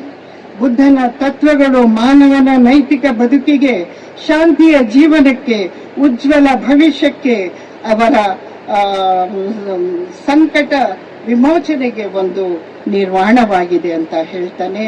ನಾವು ಬುದ್ಧ ಧರ್ಮವು ಅಶೋಕನ ಮೌರ್ಯ ಸಾಮ್ರಾಜ್ಯದಿಂದ ಹಿಡಿದು ಜಂಬೂ ದ್ವೀಪದವರೆಗೆ ಶ್ರೀಲಂಕಾ ಅಲ್ಲಿಗೆ ಬೆಳಗಿ ವಿಶ್ವದ ಎಲ್ಲೆಡೆಗೆ ಬೆಳಗಿದಂತಹ ಮತ್ತು ಕಾನಿಷ್ಕ, ಹರ್ಷವರ್ಧನ, ಪಾಲದೊರೆಗಳು ಹಲವಾರು ರಾಜಾಶ್ರಯಗಳಲ್ಲಿ ಬೆಳಗಿದ ಬುದ್ಧ ಧರ್ಮವು ಅತ್ಯಂತ ಮಾನವೀಯವಾದ ಧರ್ಮವಾಗಿ ಅಂಬೇಡ್ಕರ್ ರವರವರೆಗೆ ಅತ್ಯಂತ ಶ್ರೇಷ್ಠ ಧರ್ಮವಾಗಿ ಅದು ಬೆಳಗಿದೆ.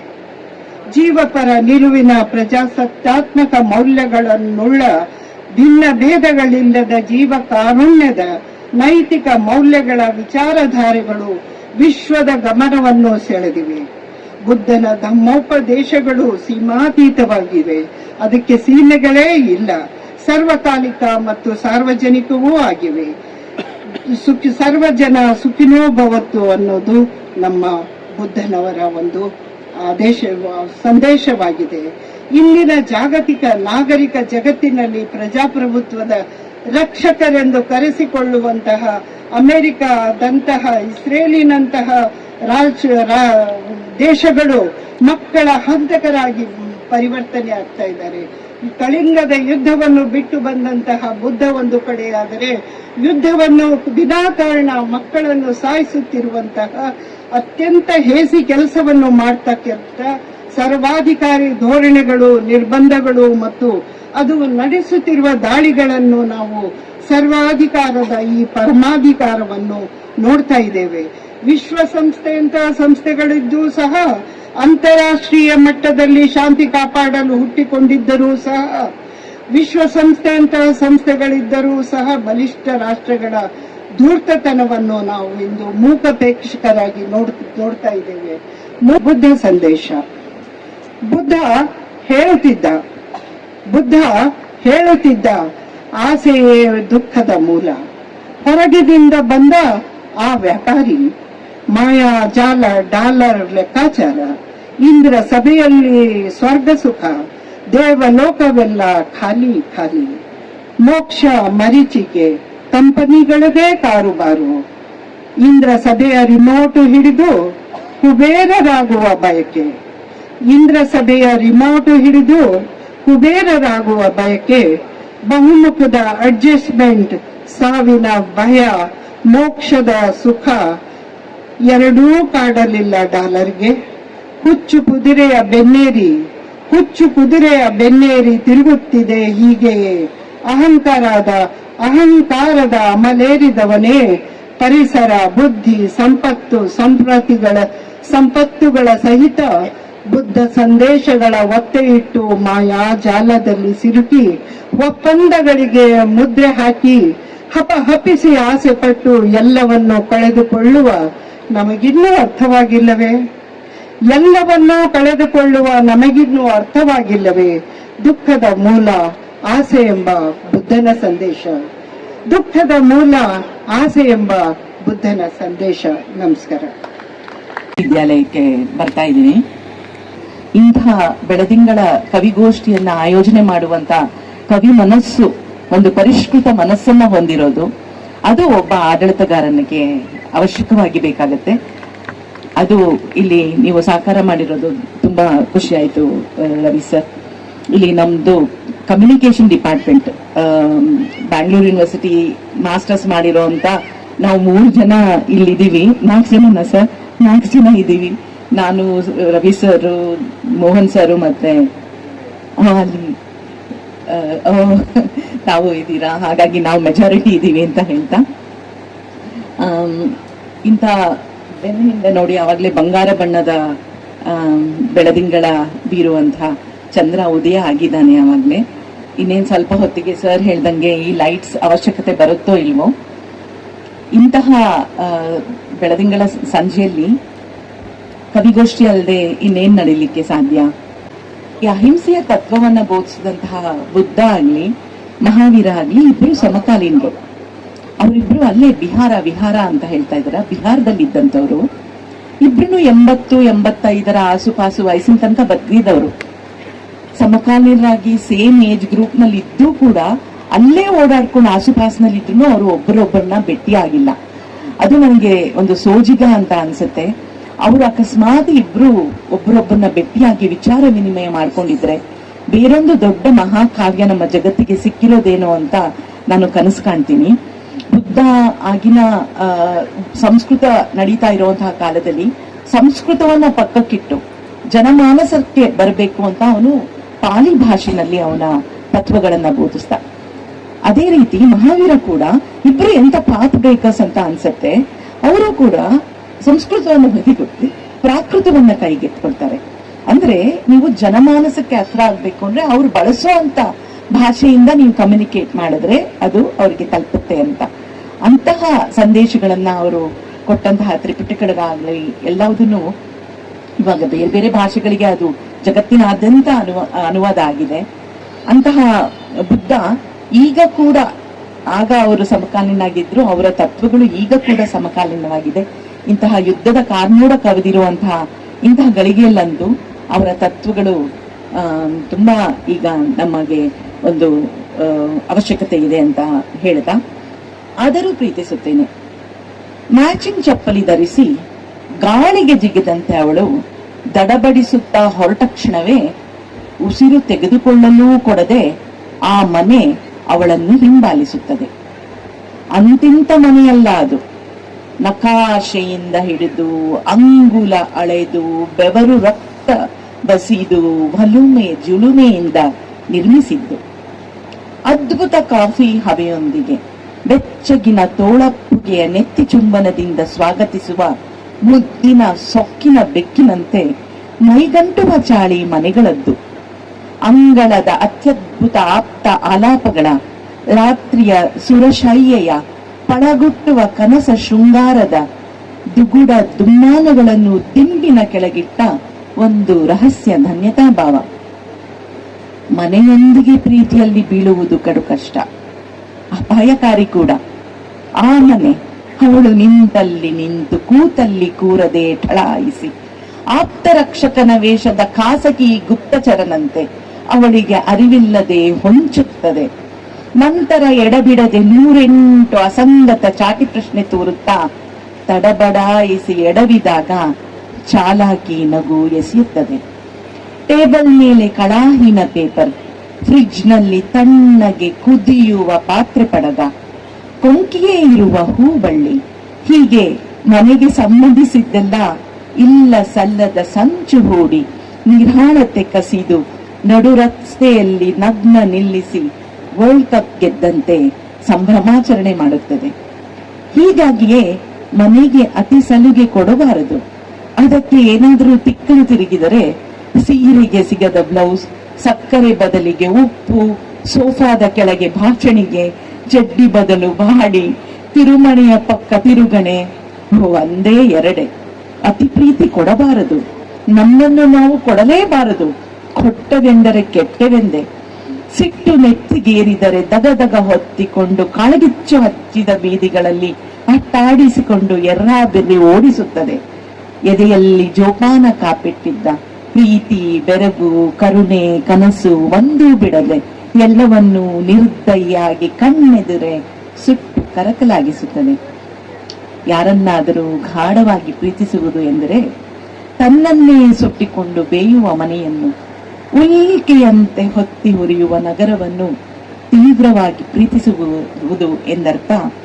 ತೀವ್ರವಾಗಿ ಪ್ರೀತಿಸುವುದು ಎಂದರ್ಥ. ಧನ್ಯವಾದಗಳು. ಬುದ್ಧ ಪೂರ್ಣಿಮೆಯ ಹಾರ್ದಿಕ ಶುಭಾಶಯಗಳು. ವೇದಿಕೆ ಮೇಲಿರ್ತಕ್ಕಂಥ ಎಲ್ಲ ಗಣ್ಯರೇ, ಈ ಕಾರ್ಯಕ್ರಮದಲ್ಲಿ ಪಾಲ್ಗೊಂಡಿರ್ತಕ್ಕಂಥ ಎಲ್ಲ ಸಾಹಿತ್ಯ ಅಭಿಮಾನಿಗಳೇ, ಕವಿಗಳೇ, ಅದನ್ನು ನನ್ನ ನೆಲ್ಮೆಯ ವಿದ್ಯಾರ್ಥಿ ಮಿತ್ರರೇ, ಮಾಧ್ಯಮ ಮಿತ್ರರೇ, ವಿಷಯ ಹೆಚ್ಚು ಮಾತನಾಡಿದಂಥ ಸಮಯ ಅಲ್ಲ ಇದು. ಈಗಾಗಲೇ ನಮ್ಮ ಲಕ್ಷ್ಮೀಪತಿ ಕೋಲಾರ ಅವರು ಈಗ ಕವಿಗೋಷ್ಠಿ ಅಧ್ಯಕ್ಷತೆಯನ್ನ ವಹಿಸಿ ಈಗ ಕವಿಗೋಷ್ಠಿ ಮುಂದುವರಿತದೆ. ಬಹಳ ತಾವೆಲ್ಲ ಈ ಕಾರ್ಯಕ್ರಮದಲ್ಲಿ ಇಷ್ಟೊಂದು ಉತ್ಸಾಹದಿಂದ ಪಾಲ್ಗೊಂಡಿರ್ತಕ್ಕಂಥದ್ದು ಬಹಳ ಸಂತೋಷದ ವಿಷಯ ಅಂತ ನಾನಂತೂ ಭಾವಿಸ್ತೇನೆ. ಯಾಕೆಂದ್ರೆ ಬೆಂಗಳೂರು ಉತ್ತರ ವಿಶ್ವವಿದ್ಯಾಲಯಕ್ಕೆ ತನ್ನದೇ ಆದಂತಹ ಒಂದು ಇತಿಹಾಸ ಇದೆ. ಕೋಲಾರಕ್ಕೆ ತನ್ನದೇ ಆದಂತಹ ದೊಡ್ಡ ಸಾಂಸ್ಕೃತಿಕ ಇತಿಹಾಸ ಇರ್ತಕ್ಕಂಥ ನಾಡಿದು. ಈಗಾಗಲೇ ವೆಂಕಟೇಶಯ್ಯನವರು, ಪ್ರಭಾಕರ್ ಮಾತನಾಡತಕ್ಕಂಥವ್ರು ಎಲ್ಲರೂ ಕೂಡ ಅನೇಕ ವಿಷಯಗಳನ್ನ, ಬುದ್ಧಂ ಶರಣಂ ಗಚ್ಚಾಮಿ, ಬುದ್ಧನ ಬಗ್ಗೆ ಅನೇಕ ವಿಷಯಗಳನ್ನು ನಿಮ್ಮ ಮುಂದೆ ಇಟ್ಟಿದ್ದಾರೆ. ಯಾವುದೇ ಒಂದು ವಿಶ್ವವಿದ್ಯಾಲಯ ಸಾಂಸ್ಕೃತಿಕವಾಗಿ ಬಲಿಷ್ಠ ಆಗಬೇಕು, ಇಲ್ಲಿರ್ತಕ್ಕಂಥ ಸಮಸ್ಯೆಗಳಿಗೆ ಸ್ಪಂದಿಸಬೇಕು, ಜನ ಸಮುದಾಯಕ್ಕೆ ತುಂಬಾ ಹತ್ತಿರವಿದ್ದಾಗ ಮಾತ್ರ ಯಾವುದಾದ್ರೂ ಒಂದು ವಿಶ್ವವಿದ್ಯಾಲಯ ಚೆನ್ನಾಗಿ ಅಭಿವೃದ್ಧಿಯನ್ನ ಸಾಧಿಸಲಿಕ್ಕೆ ಸಾಧ್ಯ ಅನ್ನುವಂತ ನಂಬಿಕೆ ನಂದು. ಹಾಗಾಗಿ ವಿಶ್ವವಿದ್ಯಾಲಯದ ಸ್ಟ್ಯಾಚ್ಯೂಟರಿ ಆಫೀಸರ್ಸ್, ವೈಸ್ ಚಾನ್ಸಲರ್ ಬರೀ ಏರ್ ಕಂಡೀಷನ್ ರೂಮಲ್ಲಿ ಕೂತು ಬರೀ ಕನ್ಸ್ ಕಂಡ್ರೆ ವಿಶ್ವವಿದ್ಯಾಲಯವನ್ನು ಬೆಳೆಸೋದು ಬಹಳ ಕಷ್ಟ.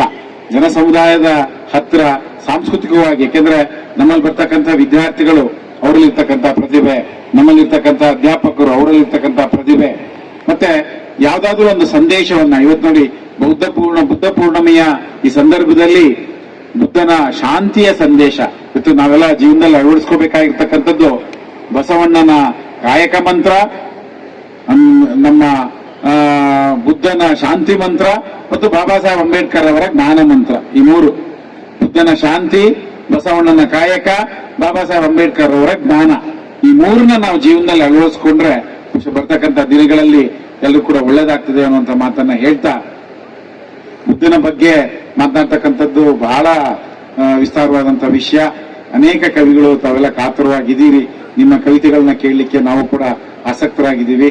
ಈ ಸಂದರ್ಭದಲ್ಲಿ ನಮ್ಮ ಮನವಿಗೆ ಹೋಗ್ಬಿಟ್ಟು ನಮ್ಮ ಲಕ್ಷ್ಮೀಪತಿ ಕೋಲಾರ ಅವರ ಒತ್ತಡದ ನಡುವೆಯೂ ಕೂಡ ಬಂದು ಈ ಕಾರ್ಯಕ್ರಮದ ಈ ಕವಿಗೋಷ್ಠಿ ಅಧ್ಯಕ್ಷತೆಯನ್ನು ವಹಿಸ್ಲಿಕ್ಕೆ ಅವರು ಒಪ್ಕೊಂಡ್ರು.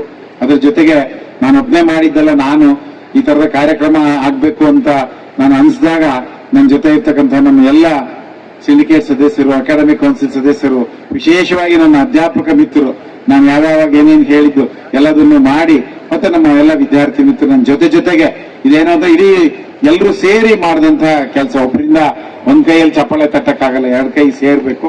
ಹಾಗಾಗಿ ಈ ಕಾರ್ಯಕ್ರಮಕ್ಕೋಸ್ಕರ ದುಡಿದಂತ ಎಲ್ಲರೂ ತುಂಬಾ ದುಡಿದಿದ್ದಾರೆ, ತುಂಬಾ ಕಷ್ಟಪಟ್ಟು ದುಡಿದಿದ್ದಾರೆ. ನಮ್ಮ ವಿದ್ಯಾರ್ಥಿಗಳು, ನಮ್ಮ ಗೆಸ್ಟ್ ಫ್ಯಾಕಲ್ಟಿ, ನಮ್ಮ statutory officers, academic council members, syndicate member, ನಿಮ್ಮೆಲ್ಲರ ಪ್ರೋತ್ಸಾಹ ಮತ್ತು ಬೆಂಬಲದಿಂದ ಈ ಕಾರ್ಯಕ್ರಮ ಮಾಡಲಿಕ್ಕೆ ಸಾಧ್ಯ ಆಗಿದೆ.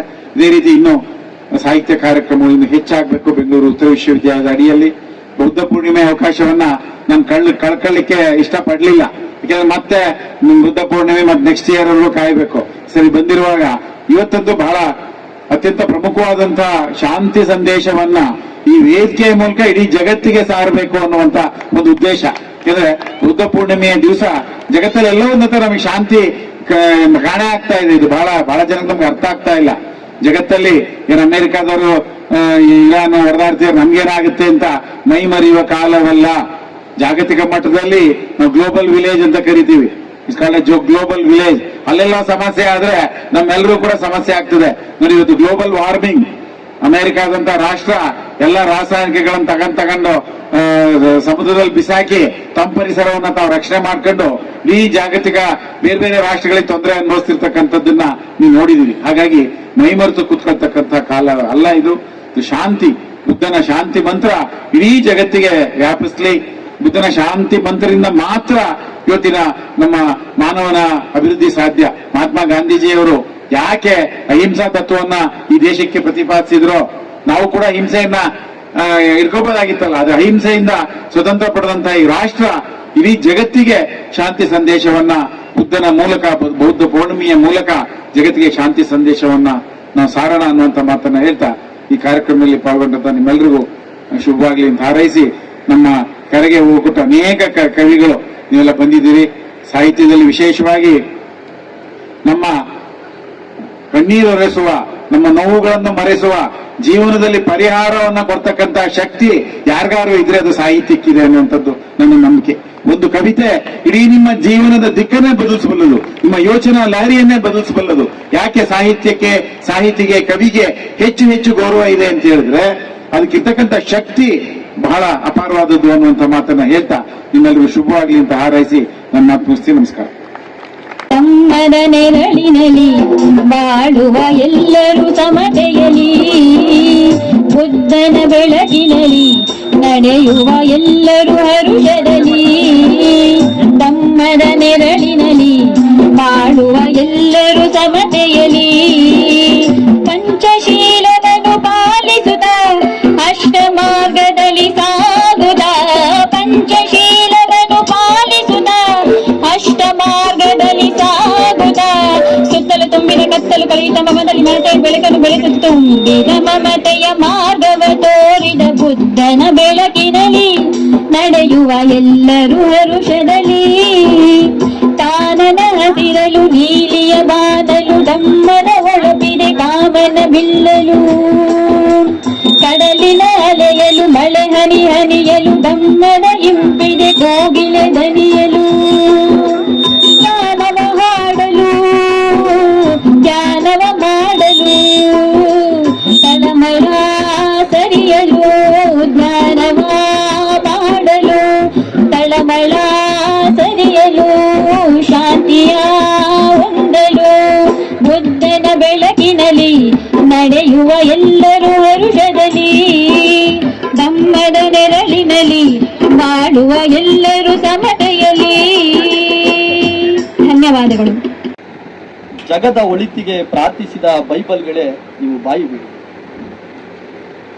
ಜಗದ ಒಳಿತಿಗೆ ಪ್ರಾರ್ಥಿಸಿದ ಬೈಬಲ್ಗಳೇ ನೀವು ಬಾಯಿ ಬಿಡಿ. ಕೆಡುಕ ಮಾಡಲು ಕೆಡುಕು ಎಂದು ಸಾರಿಬಿಡಿ. ಇರಾನಿನ ಕುರಾನ್ಗಳೇ ನೀವು ಶಾಂತಿಯ ಕೋರಸ್ ಆಡಿಬಿಡಿ. ಮೌನವೇಕೆ ಮಹಾಭಾರತವೇ ಒಂದು ಮಾತನ್ನಾದರೂ ಹೇಳಿಬಿಡು. ಸಮತೆ ಸಾರಿದ ಸಂವಿಧಾನವೇ ಎಲ್ಲರಿಗೂ ಬದುಕಲು ಹಕ್ಕಿದೆ ಎಂಬುದನ್ನು ಹೇಳಿಬಿಡು. ಮೊನ್ನೆ ಇರಾಕ್, ನಿನ್ನೆ ಉಕ್ರೇನ್, ಇಂದು ಇರಾನ್. ಮೈ ಮರೆಯದಿರಿ, ನಾಳೆ ನಾವು. ಓ ಅಮೆರಿಕ, ರಷ್ಯಾ, ಚೈನಾ, ಕೊರಿಯಾ, ಪಾಕಿಸ್ತಾನಗಳೇ ಮೆರೆಯದಿರಿ, ಸರಿದಿ ನಿಂದಿನ. ಓ ಟ್ರಂಪ್ ಎಂಬ ಕ್ರೌರ್ಯವೇ, ಇಸ್ರೇಲಿನ ಹಿಂಸೆಯೇ ನಿಮಗಿಲ್ಲದಿರಬಹುದು ಇಂದು ನೋವು. ನೆನಪಿರಲಿ, ನಾಳೆ ನಿಮಗೂ ಇದೆ ಸಾವು. Pahalgam, Pulwama, Kambalapalli, Bhadravalu, Dharmasthala, Iraq, Ukraine, Iran ಎಲ್ಲ ಸಾವುಗಳು ನೋವುಗಳೇ. ನೋವು ಯಾವ ನೆಲದದ್ದಾದರೇನು ಅದು ನೋವೇ ಅಲ್ಲವೇ?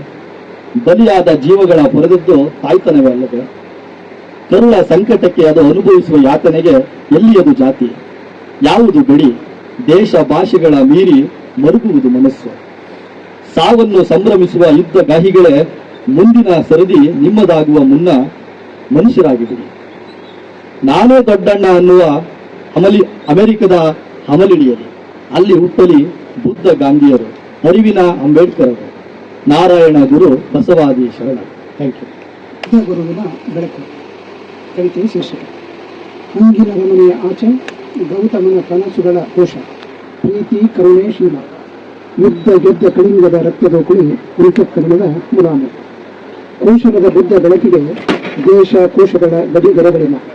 ಹಿರೋಶಿಮ ನಾಗಾಸಾಕಿಯ ಬುದ್ಧಿರಿದ ಬಾಂಬುಗಳು, ಬಾಗ್ದಾದ್ ಕಮರಿದ ಕನಸುಗಳು, ಎಳೆಯ ಕಣ್ಣಮ್ಮಗಳ ಕದಪು, ಕನಸುಗಳ ಮೇಲೆ ಕ್ರೂರ ಕಲ್ಲು ಚಪ್ಪಡಿ. ಇತಿಹಾಸ ಮರೆತ ಇಸ್ರೇಲ್ ನಿರಾಶ್ರಿತರು.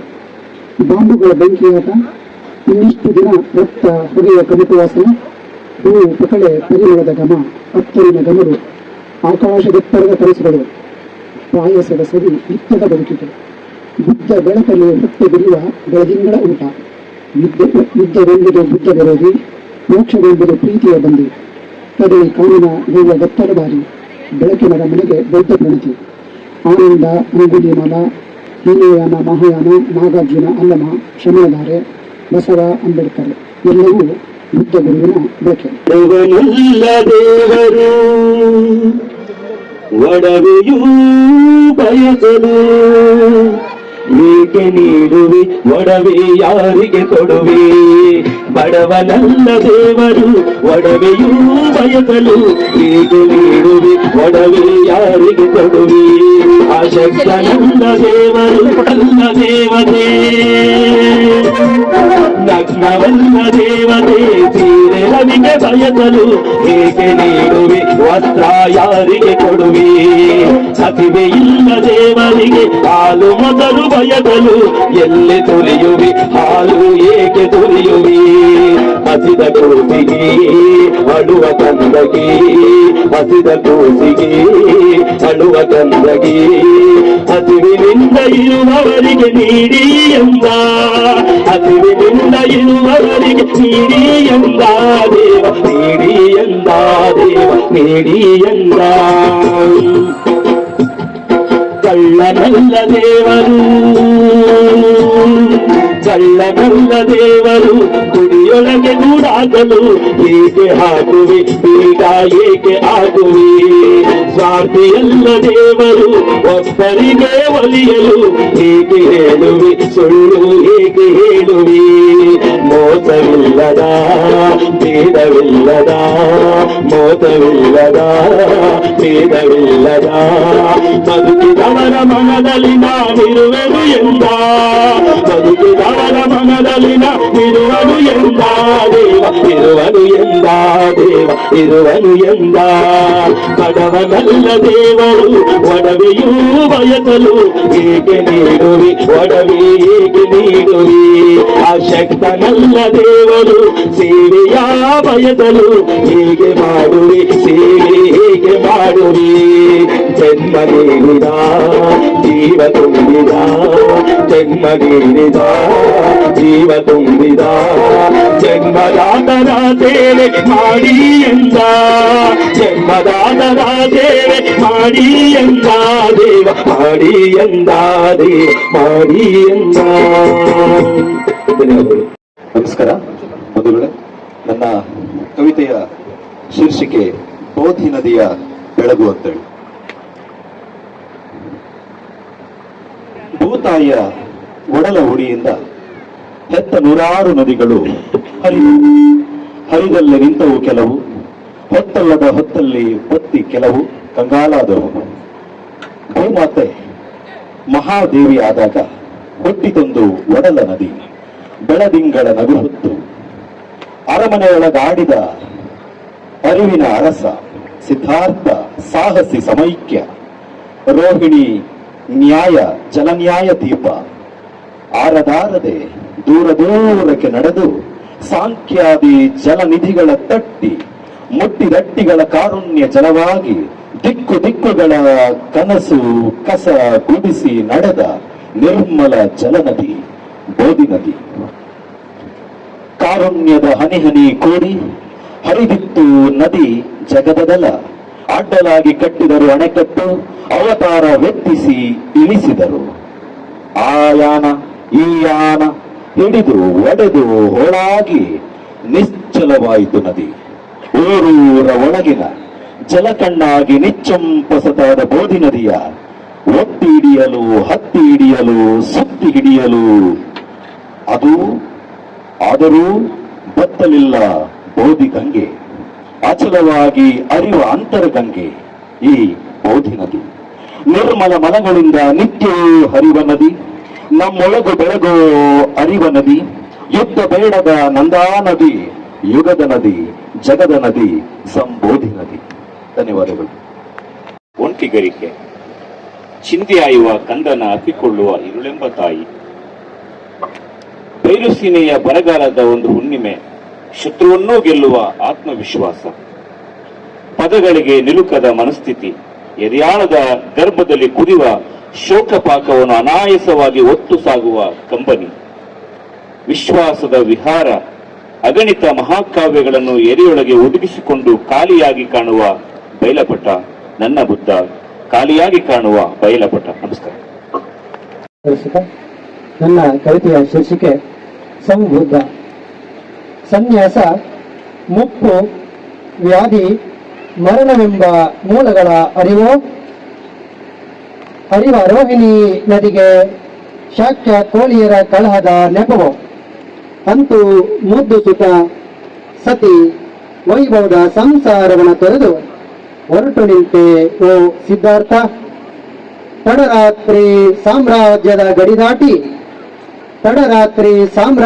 ಗಡಿದಾಟಿ ನದಿಗಳನ್ನು ಮೆಟ್ಟಿ ತನುಮನವನ್ನು ನಿಗ್ರಹಿಸಿ ಬೋಧಿ ವೃಕ್ಷದಡಿ ತಪವಗೈದೆ, ಸತ್ಯವ ಶೋಧಿಸಿ ನೀ ಸಂಬೋಧಿಯಾದೆ, ಸತ್ಯವ ಶೋಧಿಸಿ ನೀ ಸಂಬೋಧಿಯಾದೆ.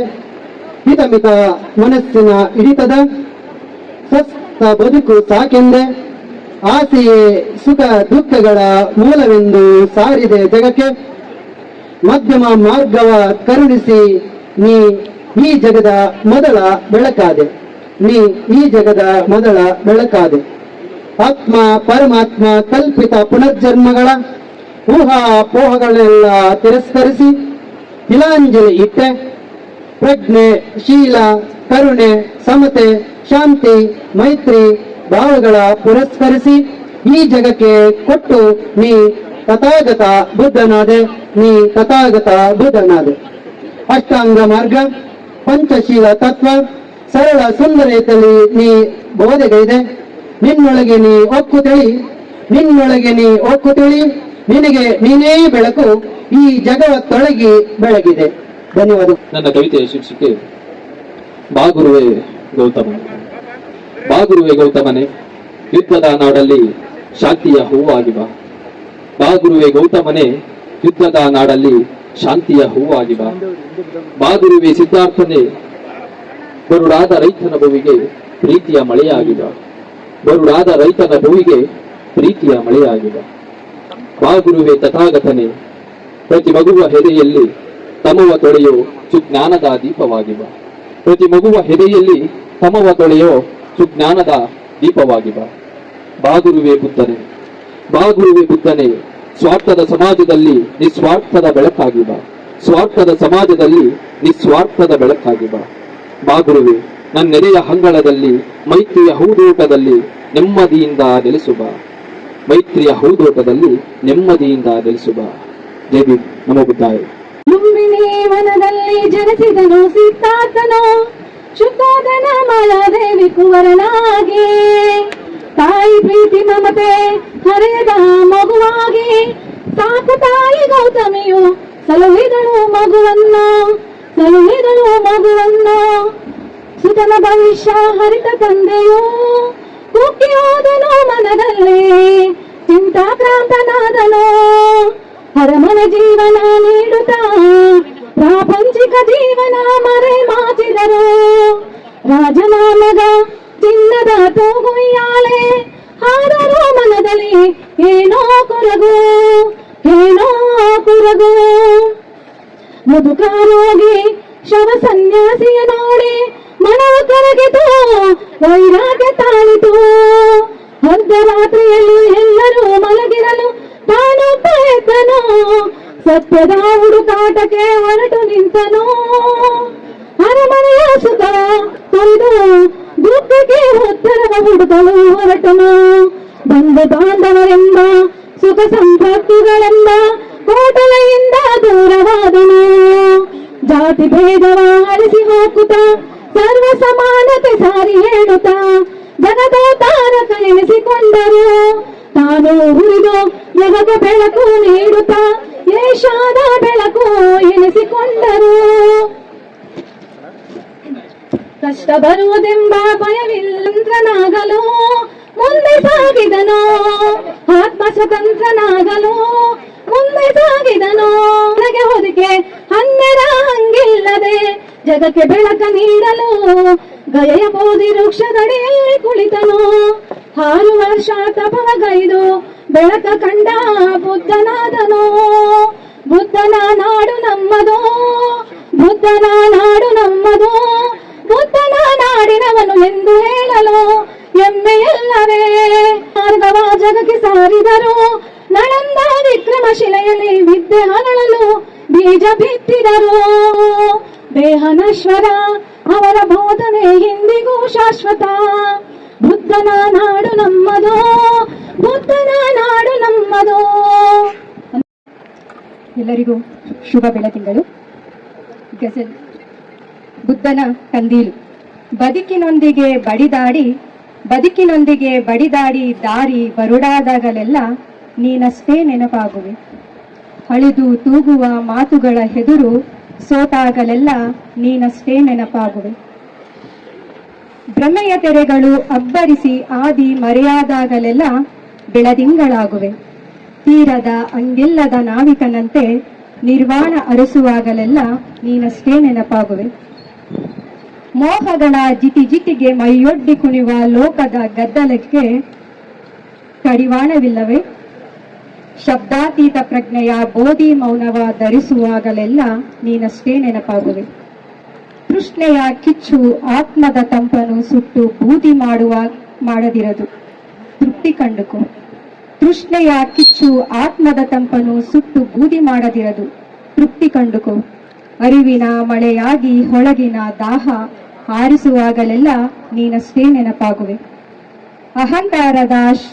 ಅಹಂಕಾರದ ಶಿಖರವನ್ನೇರಿದಷ್ಟು ಸುಲಭವಲ್ಲ ಸಖಿ ಶೂನ್ಯವನ್ನು ಹಳೆಯುವುದು. ಕರುಣೆ ಕಮಲದಂತೆ ಅರಳಿ ಮಣ್ಣಿಗೆ ಬಾಗುವಾಗಲೆಲ್ಲ ನೀನಷ್ಟೇ ನೆನಪಾಗುವೆ. ನೋವಿನ ಹನಿಗಳು ಕಣ್ಣಂಚಲಿ ಮುತ್ತಾಗಿ ನಿಂತಾಗ ನಭದ ಹಂಚಲಿ ಮಿಂಚಾಗುವೆ. ಸ್ಥಿತ ಪ್ರಜ್ಞೆಯ ದಿವ್ಯ ಶಾಂತಿಯ ಬಿಸುಕು ಕಾಣುವಾಗಲೆಲ್ಲ ನೀನಷ್ಟೇ ನೆನಪಾಗುವೆ. ತುಳುಕುವ ಕ್ರೌರ್ಯಗಳು ತಾಕದಂತೆ ಬುದ್ಧನ ಕಂದೀಲ ಬೆಳಕಿದೆ ಸಾಗು ತುಳಸಿ. ಒಳ ಹೊರಗೂ ಪ್ರೇಮವನ್ನೇ ಧರಿಸಿ ಉಸಿರಾಡುವಾಗಲೆಲ್ಲ ನೀನಷ್ಟೇ ನೆನಪಾಗುವೆ. ಧನ್ಯವಾದಗಳು. ಹೆಸರು ಬೆಳಕಿನ ಪಯಣ. ಜಗದ ಅಂಧಕಾರವ ಅಳಸಿ ಹಾಕಲು ಜ್ಞಾನದ ದೀಪವ ಹಿಡಿದವ. ಜಗದ ಅಂಧಕಾರವ ಅಳಸಿ ಹಾಕಲು ಜ್ಞಾನದ ದೀಪವ ಹಿಡಿದವ. ಮನಗಳ ಚಿಂತೆಯ ಕಾರ್ಮೋಡ ಚದುರಿಸಲು ಸತ್ಯದ ಮಾರುತ ಬೀಸಿದವ. ಕ್ರೌರ್ಯದ ಅಂಗುಲಿಮಾಲನ ಮೌನದಿ ಮಣಿಸಿ ಕಾರುಣ್ಯದ ಹಾದಿಯ ತೋರಿದವ. ಕ್ರೌರ್ಯದ ಅಂಗುಲಿಮಾಲನ ಮೌನದಿ ಮಣಿಸಿ ಕಾರುಣ್ಯದ ಹಾದಿಯ ತೋರಿದವ. ಸಾರಿಪುತ್ರನ ಗರ್ವದ ಕವಚವ ಸರಿಸುತ್ತ ವಿನಯದ ಆಶ್ರಯಕ್ಕೆ ಕರೆದವ. ಮಗನ ಅಗಳಿಕೆಗೆ ರೋಧಿಸಿದ ಗೌತಮಿಗೆ ಸಾವಿನ ತತ್ವವ ಬೋಧಿಸಿದವ. ಹಿಡಿ ಸಾಸಿವೆ ಕಾಳಿನ ನೆಪದಲ್ಲಿ ಜಗಕ್ಕೆ ನಶ್ವರ ಬದುಕಿನ ಅರಿವು ಮೂಡಿಸಿದವ. ಹಿಡಿ ಸಾಸಿವೆ ಕಾಳಿನ ನೆಪದಲ್ಲಿ ಜಗಕ್ಕೆ ನಶ್ವರ ಬದುಕಿನ ಅರಿವು ಮೂಡಿಸಿದವ. ತಥಾಗತನ ದಿವ್ಯ ಧಾನ್ಯವು ಎಲ್ಲೆಡೆ ಬೆಳಗಲಿ ಜ್ಞಾನದ ಜ್ಯೋತಿ. ಆ ವೇಷದ ಕಿಚ್ಚಿಗೆ ಮೌನವೇ ಮದ್ದು ಎಂದು ಸಾರಿದ ಶಾಂತಿಯ ದೂತನಂದು. ಆ ವೇಷದ ಕಿಚ್ಚಿಗೆ ಮೌನವೇ ಮದ್ದು ಎಂದು ಸಾರಿದ ಶಾಂತಿಯ ದೂತನಂದು. ಅರಿಷಡ್ವರ್ಗಗಳ ದಾಸನಾಗದೆ ವಿರಾಗದ ಮಂದಹಾಸ ಬೀರಿದವ. ಅರಿಷಡ್ವರ್ಗದ ದಾಸನಾಗದೆ ವಿರಾಗದ ಮಂದಹಾಸ ಬೀರಿದವ. ದಿಗ್ದರ್ಶನದ ಹೊಸ ಇತಿಹಾಸವ ಬರೆದು ಸುಜ್ಞಾನದ ಬೆಳಕನ್ನು ಚೆಲ್ಲಿದವ. ದಿಗ್ದರ್ಶನದ ಹೊಸ ಇತಿಹಾಸವನ್ನು ಬರೆದು ಸುಜ್ಞಾನದ ಬೆಳಕನ್ನು ಚೆಲ್ಲಿದವ. ಸರಳತೆಯೇ ಮೈವೆತ್ತ ಸುಂದರ ರೂಪ, ಮಾನವೀಯತೆಯ ಬೆಳಕ ಬೆಳಗಿದ ಸಿದ್ಧ. ಹೊರಗಿನ ಸಮರವ ಗೆಲ್ಲುವ ಮುನ್ನ ಒಳಗಿನ ತಲ್ಲಣಗಳ ಗೆದ್ದವನೇ ಬುದ್ಧ. ಹೊರಗಿನ ಸಮರವ ಗೆಲ್ಲುವ ಮುನ್ನ ಒಳಗಿನ ತಲ್ಲಣಗಳ ಗೆದ್ದವನೇ ಬುದ್ಧ. ಬುದ್ಧನೆಂದರೆ ಬರಿಯ ಸರಳತೆಯಲ್ಲ, ಅದು ಜಗದಗಲ ಉದಾತ್ತತೆ. ಬುದ್ಧನೆಂದರೆ ಬರಿಯ ಸರಳತೆಯಲ್ಲ, ಅದು ಜಗದಗಲದ ಉದಾತ್ತತೆ. ಬುದ್ಧನೆಂದರೆ ಅಚಲ ಗಾಂಭೀರ್ಯ, ಜಗವ ಪ್ರೀತಿಸುವ ಪರಮ ಔದಾರ್ಯ. ಬುದ್ಧನೆಂದರೆ ಅಚಲ ಗಾಂಭೀರ್ಯ, ಜಗವ ಪ್ರೀತಿಸುವ ಪರಮ ಔದಾರ್ಯ. ಅವಕಾಶಕ್ಕಾಗಿ ಧನ್ಯವಾದ. ಮಾತು ನೋಯಿಸದಿರಲಿ ಇದಿರ ಎದೆಯ, ಹಿತವಿರಲಿ ಮೆದುವಿರಲಿ ಭಾರವೇಕೆ. ಹೊತ್ತು ಹೊರಡುವುದೇನು ಶಾಂತವಾಗು, ಬೇಡವೆಂದಾದ ಮೇಲೆ ರಭಸವೇಕೆ. ಸನ್ನುಡಿಯ ಮರೆತು ಗೆಲ್ಲಬಹುದು ಏನು, ನಿಮಿಷಗಳ ರಭಸಕ್ಕೆ ಸೋಲಬಹುದೇ. ಗೌತಮನ ಮಾತು ಮರೆಯಬಹುದೇ. ಲೋಕದ ಡೊಂಕನ್ನು ತಿದ್ದುವ ಭ್ರಮೆಯೇಕೆ. ಲೋಕದ ಡೊಂಕನ್ನು ತಿದ್ದುವ ಭ್ರಮೆಯೇಕೆ. ನಿನ್ನನ್ನೇ ಹುಡುಕುವುದು ಬಾಕಿ ಇದೆ ನೋಡು. ಸಿಕ್ಕಬಹುದು ನೀನು ಸಿಕ್ಕುಗಳ ಸುಳಿಯಲ್ಲಿ, ಸಿಕ್ಕಬಹುದು ನೀನು ಸಿಕ್ಕುಗಳ ಸುಳಿಯಲ್ಲಿ. ಬಿಡಿಸಿಕೋ ಎಲೆಮನವೇ ಮೌನವಾಗಿ. ಮಾತಿಗೆ ಬೆಲೆಯಲ್ಲಿದೆ ಹೇಳು, ಶಾಂತವಾಗು. ಕೂಗಿ ಕೇಳುವುದು ಪರಿಹಾರವೇನು, ಕೂಗಿ ಕೇಳುವುದು ಪರಿಹಾರವೇನು. ಒಳ್ಳೆ ಮಾತಲ್ಲೇ ಬುದ್ಧನಿರುವ ಕಾಣಬೇಕಷ್ಟೆ. ಮಧ್ಯಮ ಮಾರ್ಗ ಅಲ್ಲೇನೂ ಇಲ್ಲ, ಹುಡುಕಾಟ ಬೇಡ. ವ್ಯವಧಾನವಿರಲಿ ವಿಪರೀತ ಬೇಡ. ಕಲ್ಪನೆಯ ಲೋಕವನ್ನು ಬೆನ್ನಟ್ಟಬೇಡ. ಆರ್ಭಟಿಸಿ ಮೆರೆದರೂ ಪಡೆಯುವುದೇನಿದೆ ಇಲ್ಲಿ, ಆರ್ಭಟಿಸಿ ಮೆರೆದರೂ ಪಡೆಯುವುದೇನಿದೆ ಇಲ್ಲಿ. ಶಕ್ತಿಯಷ್ಟೇ ಶ್ರಮಿಸು, ಮೀರುವುದು ವ್ಯರ್ಥ. ಮರೆತು ಕೂರಲೂ ಬೇಡ ಅರ್ಥವಿಲ್ಲೆಂದು, ಮರೆತು ಕೂರಲೂ ಬೇಡ ಅರ್ಥವಿಲ್ಲೆಂದು. ಎಲ್ಲ ಇದೆ ಇಲ್ಲಿ, ನೋಡಬೇಕಷ್ಟೆ. ಕಡೆಗಣಿಸಿ ಕೊರಗಿದರೆ ಫಲವಿಲ್ಲ ಕೊನೆಗೆ. ಎಲ್ಲ ಬೇಕು ನಮಗೆ ಏನೂ ಬೇಡ.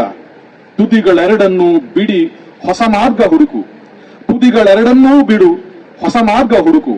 ನೆಮ್ಮದಿಗೆ ನಡು ಮಾರ್ಗ ಹಿತವಿದನು ಕೇಳು. ಇಲ್ಲ ಸಲ್ಲದ ನೋವು ಅವಗಣನೆ ಬೇಡ. ಮಧ್ಯಮದ ಮಾರ್ಗದಲ್ಲಿ ಬುದ್ಧ ಸಿಗಬಹುದು. ಮಧ್ಯಮದ ಮಾರ್ಗದಲ್ಲಿ ಬುದ್ಧ ಸಿಗಬಹುದು. ನಡೆಯಬೇಕಷ್ಟೇ. ಪ್ರಶ್ನಿಸದೆ ಒಪ್ಪಿಕೊಳ್ಳಬೇಡ. 100 ಸಿದ್ಧಾಂತಗಳು ಎದುರಿಗೇ ಇದ್ದರೂ ಒಪ್ಪಿಕೊಳ್ಳಲೇಬೇಡ ಪ್ರಶ್ನಿಸದೆ. 100 ಸಿದ್ಧಾಂತಗಳು ಎದುರಿಗೆ ಇದ್ದರೂ ಒಪ್ಪಿಕೊಳ್ಳಲೇಬೇಡ ಪ್ರಶ್ನಿಸದೆ. ನಮ್ಮವರೇ ನಮ್ಮದೇ ಬಾಂಧವ್ಯವೆಂದು ಬೆರಗಾಗಬೇಡ ಯಾರಿದ್ದರು.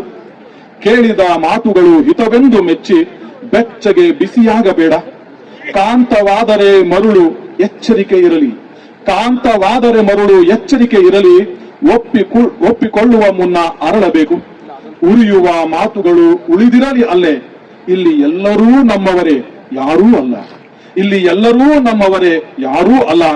ಅರಿವೊಂದೇ ಗುರು, ಗುರಿಯೆಡೆಗೆ ಸಾಗು. ಇಡುವ ಹೆಜ್ಜೆಯಲ್ಲೇ ಗುರುಬುದ್ಧನಿರುವ, ಇಡುವ ಹೆಜ್ಜೆಯಲ್ಲೇ ಗುರುಬುದ್ಧನಿರುವ. ಗೆಲ್ಲಬೇಕಷ್ಟೇ, ಗೆಲ್ಲಬೇಕಷ್ಟೇ. ಧನ್ಯವಾದಗಳು. ಶೀರ್ಷಿಕೆ ಸ್ವಗತದ ಚಿತ್ತ. ಲುಂಬಿಣಿಯ ತೆಕ್ಕೆಯಲ್ಲಿ ಯಶೋಧ ರಾಹುಲನ್ನು ಮಣಿಸಿ ತೊರೆದಾಗ ವಿಹ್ವಲನಾಗಲಿಲ್ಲ. ಲುಂಬಿಣಿಯ ತೆಕ್ಕೆಯಲ್ಲಿ ಯಶೋಧ ರಾಹುಲರನ್ನು ಮಣಿಸಿ ತೊರೆದಾಗ ವಿಹ್ವಲನಾಗಲಿಲ್ಲ. ಸಾಮ್ರಾಜ್ಯ ಕೇಕಿಗಳು ಕಳವಳಿಸಿ ಕಾಡಲಿಲ್ಲ. ಸಾಮ್ರಾಜ್ಯ ಕೇಕಿಗಳು ಕಳವಳಿಸಿ ಕಾಡಲಿಲ್ಲ. ಸಿದ್ಧಾರ್ಥ ಬೋಧಿಯ ಕೆಳಗೆ ಬುದ್ಧನಾದ. ಸಿದ್ಧಾರ್ಥ ಬೋಧಿಯ ಕೆಳಗೆ ಬುದ್ಧನಾದ. ಅಂತರಂಗ ಪಾಣಾತಿಪಾತ ವೈರಮಣಿಯಿಂದ ಪಂಚಶೀಲ ತತ್ವಗಳನ್ನು ಜಗವಾದರಿಸಿ ಅಪ್ಪುವಂತಾದಾಗ ಹಲಬಲಿಲ್ಲ. ನಿರುಮ್ಮಳನಾಗಿದ್ದೆ. ಓಂ ನಮಃಗಳ ನಡುವೆ ನನ್ನ ಹೆಸರ ಬಂದಿಯಾಗಿಸಿ, ಓಂ ನಮಗಳ ನಡುವೆ ನನ್ನ ಹೆಸರ ಬಂದಿಯಾಗಿಸಿ, ಪೂಜೆ ಅಬ್ಬರ ಜಾತಿ ಸೂಚಕವೋ ಗದ್ದುಗೆಯ ಬೈಗೆಯೋ ಆಗಿ ಅರೂಪ ಆರೋಪಗಳ ಚಿತ್ತದಿ ವಿಕೃತವಾಗಿ ಜನ ಬೊಬ್ಬಿರಿಯುವಾಗ ಕಂಗಾಲಾಗುತ್ತೇನೆ. ಗದ್ದುಗೆಯ ಬೈಕೆ ಏರಿ ಅರೂಪ ಅಗೌರಗಳ ಚಿತ್ತದಿ ವಿಕೃತವಾಗಿ ಜನ ಬೊಬ್ಬಿರಿಯುವಾಗ ಕಂಗಾಲಾಗುತ್ತೇನೆ. ವಿರೂಪಗೊಳ್ಳುತ್ತಿರುವ ಮನಗಳ ಕುರಿತು ಮಮ್ಮಲ ಮರುಗುತ್ತೇನೆ. ವಿರೂಪಗೊಳ್ಳುತ್ತಿರುವ ಮನಗಳ ಕಂಡು ಮಮ್ಮಲ ಮರಗುತ್ತೇನೆ. ಧನ್ಯವಾದಗಳು. ಬುದ್ಧ ಬದುಕಿನಲ್ಲಿ ಬೆಳಕು ತೋರಿದ ಪ್ರವರ್ತಕ. ಸಮಾನತೆ, ಶಾಂತಿ, ಅಹಿಂಸೆ, ಭ್ರಾತೃತ್ವ ಸರ್ವಕಾಲ ಜನರೆಲ್ಲ ಒಪ್ಪುವಂತಹ ಸರಳ ಸೂತ್ರ ತಥಾಗತ. ಮಾನವ ಕುಲದ ಉದ್ಧಾರಕ್ಕೆ ಇದರಲ್ಲಿದೆ ತತ್ವ. ರಾಜನಾದರೂ ಮಾಡಲಿಲ್ಲ ಸಮರ, ಔದಾರ್ಯದ ಸಾಮ್ರಾಜ್ಯಕ್ಕೆ ನೀನೇ ಜಗತ್ ಪ್ರಸಿದ್ಧ. ತತ್ವಜ್ಞಾನಿಸುದ ನೀನಾದೆ ಆಚಾರ್ಯ, ಮೌಢ್ಯ ಅಂಧಾಚಾರಗಳನ್ನು ಧಿಕ್ಕರಿಸಿದ ಪ್ರಬುದ್ಧ. ಕೋಪವು ತ್ಯಜಿಸಿ ಅರಿಯಬೇಕಿದೆ ಆಂತರ್ಯ ಮರ್ಮ.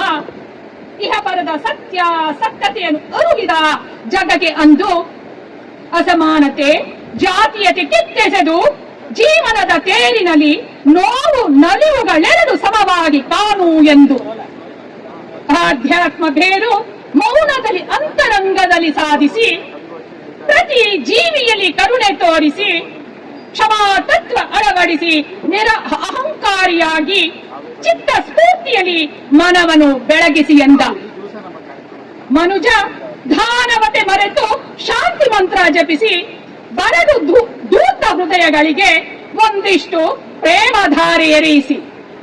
ಇಂದು ನಡೆಯಲ್ಲಿ ಶೂನ್ಯ ತೋರಿಕೆ ಅಸಾಮಾನ್ಯವಾಗಿ ಭಗವಾನ್ ಪಂಚಶೀಲ ತತ್ವದಲ್ಲಿ ನಾವು ನಡೆದರೆ ಸುಭಿಕ್ಷೆ ವಸುದೆ ನಮ್ಮದಾಗದೇನು? ಸುಭಿಕ್ಷೆ ವಸುದೆ ನಮ್ಮದಾಗದೇನು? ದೇಶ ರಕ್ಷಣೆ ನಮ್ಮೆಲ್ಲರ ಹೆಗ್ಗುರಿಯಲ್ಲವೇ? ದೇಶ ರಕ್ಷಣೆ ನಮ್ಮೆಲ್ಲರ ಹೆಗ್ಗುರಿಯಲ್ಲವೇ? ಉರುಳಿಲ್ಲದ ಮನೆಗೆ ಹೋಗಿದ್ದೆವು, ಉರುಳಿಲ್ಲದ ಊರಿಗೆ ಹೋಗಿದ್ದೆವು. ಅಲ್ಲಿ ಬರೀ ನೋಡಿದ್ದು ಉರಿದದ್ದು ಬೂದಿಯಾಗಿದ್ದು ಬಾರಿಸಿದ್ದು, ಉರಿದಿದ್ದು ಬೂದಿಯಾಗಿದ್ದು ಬಾರಿಸಿದ್ದು. ಅಸೂಯೆ, ಅಹಂಕಾರ, ದುರ್ನೋಟದ ದುರಹಂಕಾರ, ಕಪಟ ಕಣ್ಣಿನ ಮಾಯಾ ಆಟ, ಕಪಟ ಕಣ್ಣಿನ ಮಾಯಾ ಆಟ. ಅಲ್ಲೊಬ್ಬ ಮೌನವಾಗಿ ಕುಳಿತಿದ್ದ, ಅಲ್ಲೊಬ್ಬ ಮೌನವಾಗಿ ಕುಳಿತಿದ್ದ ಬಡಕಲು ದೇಹದ ಸನ್ಯಾಸಿ. ಬಡಕಲು ದೇಹದ ಸನ್ಯಾಸಿ ಉರಿಯುವುದು, ಬೂದಿಯಾಗುವುದು, ಬಾರಿಸುವುದು, ಅಸೂಯೆ, ಅಹಂಕಾರ, ದುರಂಕಾರವನ್ನು ತನ್ನ ಒಳಗಣ್ಣಿನಿಂದ ನೋಡುತ್ತಿದ್ದ, ತನ್ನ ಒಳಗಣ್ಣಿನಿಂದ ನೋಡುತ್ತಿದ್ದ. ತಟ್ಟನೆ ಒಂದು ದಿನ ಎದ್ದೇ ಬಿಟ್ಟ, ಏನಿದು ಜಗತ್ತು ಇಷ್ಟೊಂದು ಹಲೋಲ ಕಲ್ಲೋಲವೆಂದು. ತಟ್ಟನೆ ಒಂದು ದಿನ ಎದ್ದೇ ಬಿಟ್ಟ, ಏನಿದು ಜಗತ್ತು ಇಷ್ಟೊಂದು ಹಲೋಲ ಕಲ್ಲೋಲವೆಂದು. ದುಃಖ ದುರಂಕಾರ ಅಸೂಹೆ ಹೊರತು ಬೇರೇನು ಕಾಣುತ್ತಿಲ್ಲ ಎಂದು. ದುಃಖ ದುರಂಕಾರ ಅಸೂಯೆ ಹೊರತು ಬೇರೇನು ಕಾಣುತ್ತಿಲ್ಲ ಎಂದು. ಆ ಉರುಳಿಲ್ಲದ ಊರಿಗೆ ಜ್ಞಾನದ ದೀವಿಗೆ ಹಿಡಿದು ನಡೆದೇ ಬಿಟ್ಟ. ಆ ಉರುಳಿಲ್ಲದ ಊರಿಗೆ ಜ್ಞಾನದ ದೀವಿಗೆ ಹಿಡಿದು ನಡೆದೇ ಬಿಟ್ಟ. ಕತ್ತಲಿನ ಪರಿಚಯದಲ್ಲಿ ತಮ್ಮನ್ನೇ ಮರೆತ ಜನರಿಗೆ ತನ್ನ ಜ್ಞಾನ ದಿವಿಗೆಯ ಪ್ರಕಾಶಮಾನದ ಸೌಭಾಗ್ಯ ಕೊಟ್ಟ. ತನ್ನ ಜ್ಞಾನ ದಿವಿಗೆಯ ಪ್ರಕಾಶಮಾನದ ಸೌಭಾಗ್ಯ ಕೊಟ್ಟ. ಯಾರಿವ ಎಂದು ಒಂದೂ ಮಾತನಾಡದೆ ಮೌನವಾಗಿ ಜ್ಞಾನ ದಿವಿಗೆಯ ಪ್ರಕಾಶಮಾನದಲ್ಲಿ ನಡೆದೇ ಬಿಟ್ಟರು. ಎಲ್ಲಿ ನಿಂತರೆ ಅದೇ ನೆಲೆ, ಎಲ್ಲಿ ಉಂಡರೆ ಅದೇ ಊಟ. ಅಕ್ಕರೆ ತೋರಿಸಿದರೆ ಅವಳೇ ಅಕ್ಕ, ಮಡಿಲು ಕೊಟ್ಟು ಲಾಲಿ ಹಾಡಿದರೆ ಅವಳೇ ಅಮ್ಮ. ಇದೇ ನೋಡಿ ಸುಖ ಶಾಂತಿ ನೆಮ್ಮದಿಯ ತಾಣ ಎಂದ ಆ ಮುದ್ದಾದ ಬುದ್ಧ. ಅಸೂಹೆಗೆ ಇಲ್ಲ ಯಾವುದೇ ಆದಾಯ, ದುರ್ನೋಟಕ್ಕಿಲ್ಲ ಯಾವುದೇ ದಿವ್ಯ ದೀಪ, ಅಹಂಕಾರಕ್ಕಿಲ್ಲ ಯಾವುದೇ ನಾದ, ಕಪಟ ಕಣ್ಣಿಗಿಲ್ಲ ನೋಡಿ ಶಾಂತಿ ಕಾಣುವ ಭಾಗ್ಯ, ಪ್ರೀತಿ ಕರುಣೆ ಸಹನೆಯೊಂದಿದ್ದರೆ ನೋಡಿ ಅದೇ ಬುದ್ಧನ ಮಾರ್ಗ ಎಂದ ಸಿದ್ಧಾರ್ಥ ಗೌತಮ. ಧನ್ಯವಾದಗಳು. ನನ್ನ ಪದ್ಯದ ಹೆಸರು ಲಂಡಿ ಮಕ್ಕಳು. ಸಿದ್ಧಾರ್ಥ ಗೌತಮ್ ಲುಂಬಿಣಿಯ ಕಪಿಲ ವಸ್ತುವಲ್ಲಿ ಎಂದು 623 BCಯಲ್ಲಿ ಹುಟ್ಟಿದ. ಆನಂತರ ಬುದ್ಧನಾದ. ಆತನಿಂದಲೇ ಬುದ್ಧಿಸಂ ಶುರುವಾಯಿತು. ಬುದ್ಧ ಹೇಳಿದ್ದೇನೆಂದ್ರೆ, ಯಾವ ದೇವರು ಇಲ್ಲ, ನಮಗಾಗಿ ಯಾರೂ ಬರೋದಿಲ್ಲ, ಕಾರ್ಯಕಾರಣ ಸಂಬಂಧಗಳಿಂದ ಸೃಷ್ಟಿ ನಡೀತಾ ಇದೆ ಎಂದ first social scientist Buddha. Everybody become in the Buddha. ಅದು ಕೆಲವರಿಗೆ ಇಷ್ಟವಾಗಲಿಲ್ಲ, ಕೋಪ ಬಂತು. ಅಷ್ಟಕ್ಕೆ ಬುದ್ಧಿಸ್ಟರನ್ನ ನಿರ್ದಾಕ್ಷಿಣ್ಯವಾಗಿ ಕಂಡಲ್ಲಿ ಕೊಲ್ಲಲು ಶುರು ಮಾಡಿದ್ರು. ಪಾಪ ಬುದ್ಧಿಸ್ಟರು ಯಾರ ಹತ್ರನೂ ಜಗಳ ಮಾಡಲ್ಲ, ಯಾರ ಮೇಲೂ ಸಿಟ್ಟಾಗಿ ಮಾತಾಡೋದು ಇಲ್ಲ, ಯಾವಾಗಲೂ ಧ್ಯಾನದಲ್ಲಿರ್ತಾರೆ. ಸತ್ಯ ಅಹಿಂಸೆಯಿಂದ ಪ್ರಬುದ್ಧರಾಗಿ ನಿರ್ವಾಣ ತಲುಪುವುದು ಅವರ ಗುರಿ. ಅಂತಹವರನ್ನ ಈ ದೇಶ ಕೋಲುಗಳಿಂದ ಹೊಡೆದೊಡೆದು ಕೊಂದಿದೆ. ಈ ನೆಲವನ್ನೇ ಬಿಟ್ಟು ಓಡುವಂತೆ ಮಾಡಿದೆ. ಇಂತಹ ದಾರುಣ ದಾಳಿಗಳ ರಕ್ಷಣೆಗೆ ಅವರು ಕಂಡುಕೊಂಡ ಬರಿಗೈ ವಿದ್ಯೆ ಕರಾಟೆ. ಅಂದ್ರೆ ಕೈಗಳೇ ಆಯುಧಗಳಂತೆ ಸೆಲ್ಫ್ ಡಿಫೆನ್ಸ್ ಮಾಡಿಕೊಳ್ಳೋದು. ಸತ್ತುಳಿದ ಬೌದ್ಧರು ಟಿಬೆಟ್, ಥೈಲ್ಯಾಂಡ್, ಚೈನಾ ಓಡೋದ್ರು. ಬೋಧಿ ಧರ್ಮ ಅನ್ನುವ ಮಾಂಕ್ ಅಂದ್ರೆ ಬೌದ್ಧ ಸನ್ಯಾಸಿ ಚೈನಾಗೆ ಹೋಗಿ ಚಾವ್ಲಿನ್ ಮಾನ್ಸ್ಟ್ರಿಯಲ್ಲಿ ಕುಂಫು ಕಂಡುಕೊಂಡ. ಹಾಗೆ ಬುದ್ಧ ಬೇರೆ ದೇಶಗಳಿಗೆ ದೇವರಾಗೋದ. ಬುಗುಡ ಬೂಡ ಅಂತ ಪ್ರಪಂಚವೆಲ್ಲ ಪೂಜಿಸ್ತಾರೆ ಅವರು. ಮೋರ್ ದನ್ 10,000 ಬುದ್ಧಿಸ್ಟ್ ಮಾನ್ಸ್ಟ್ರೀಸ್ ಇವೆ.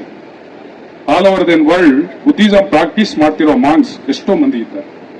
ಜೀವನವಿಡೀ ಮಾತಾಡುವುದು ಬಿಟ್ಟಿರುವ ಬುದ್ಧ ಸನ್ಯಾಸಿಗಳು ಎಷ್ಟೋ ಜನ ಇದ್ದಾರೆ. ಬುದ್ಧಿಸಂ ಜಗತ್ತಲ್ಲೇ 4th ಲಾರ್ಜೆಸ್ಟ್ ರಿಲಿಜಿಯನ್. ಚೈನಾದಲ್ಲಿ ಮಾತ್ರ 250 ಡಿವೋಟ್ಸ್ ಇದ್ದಾರೆ.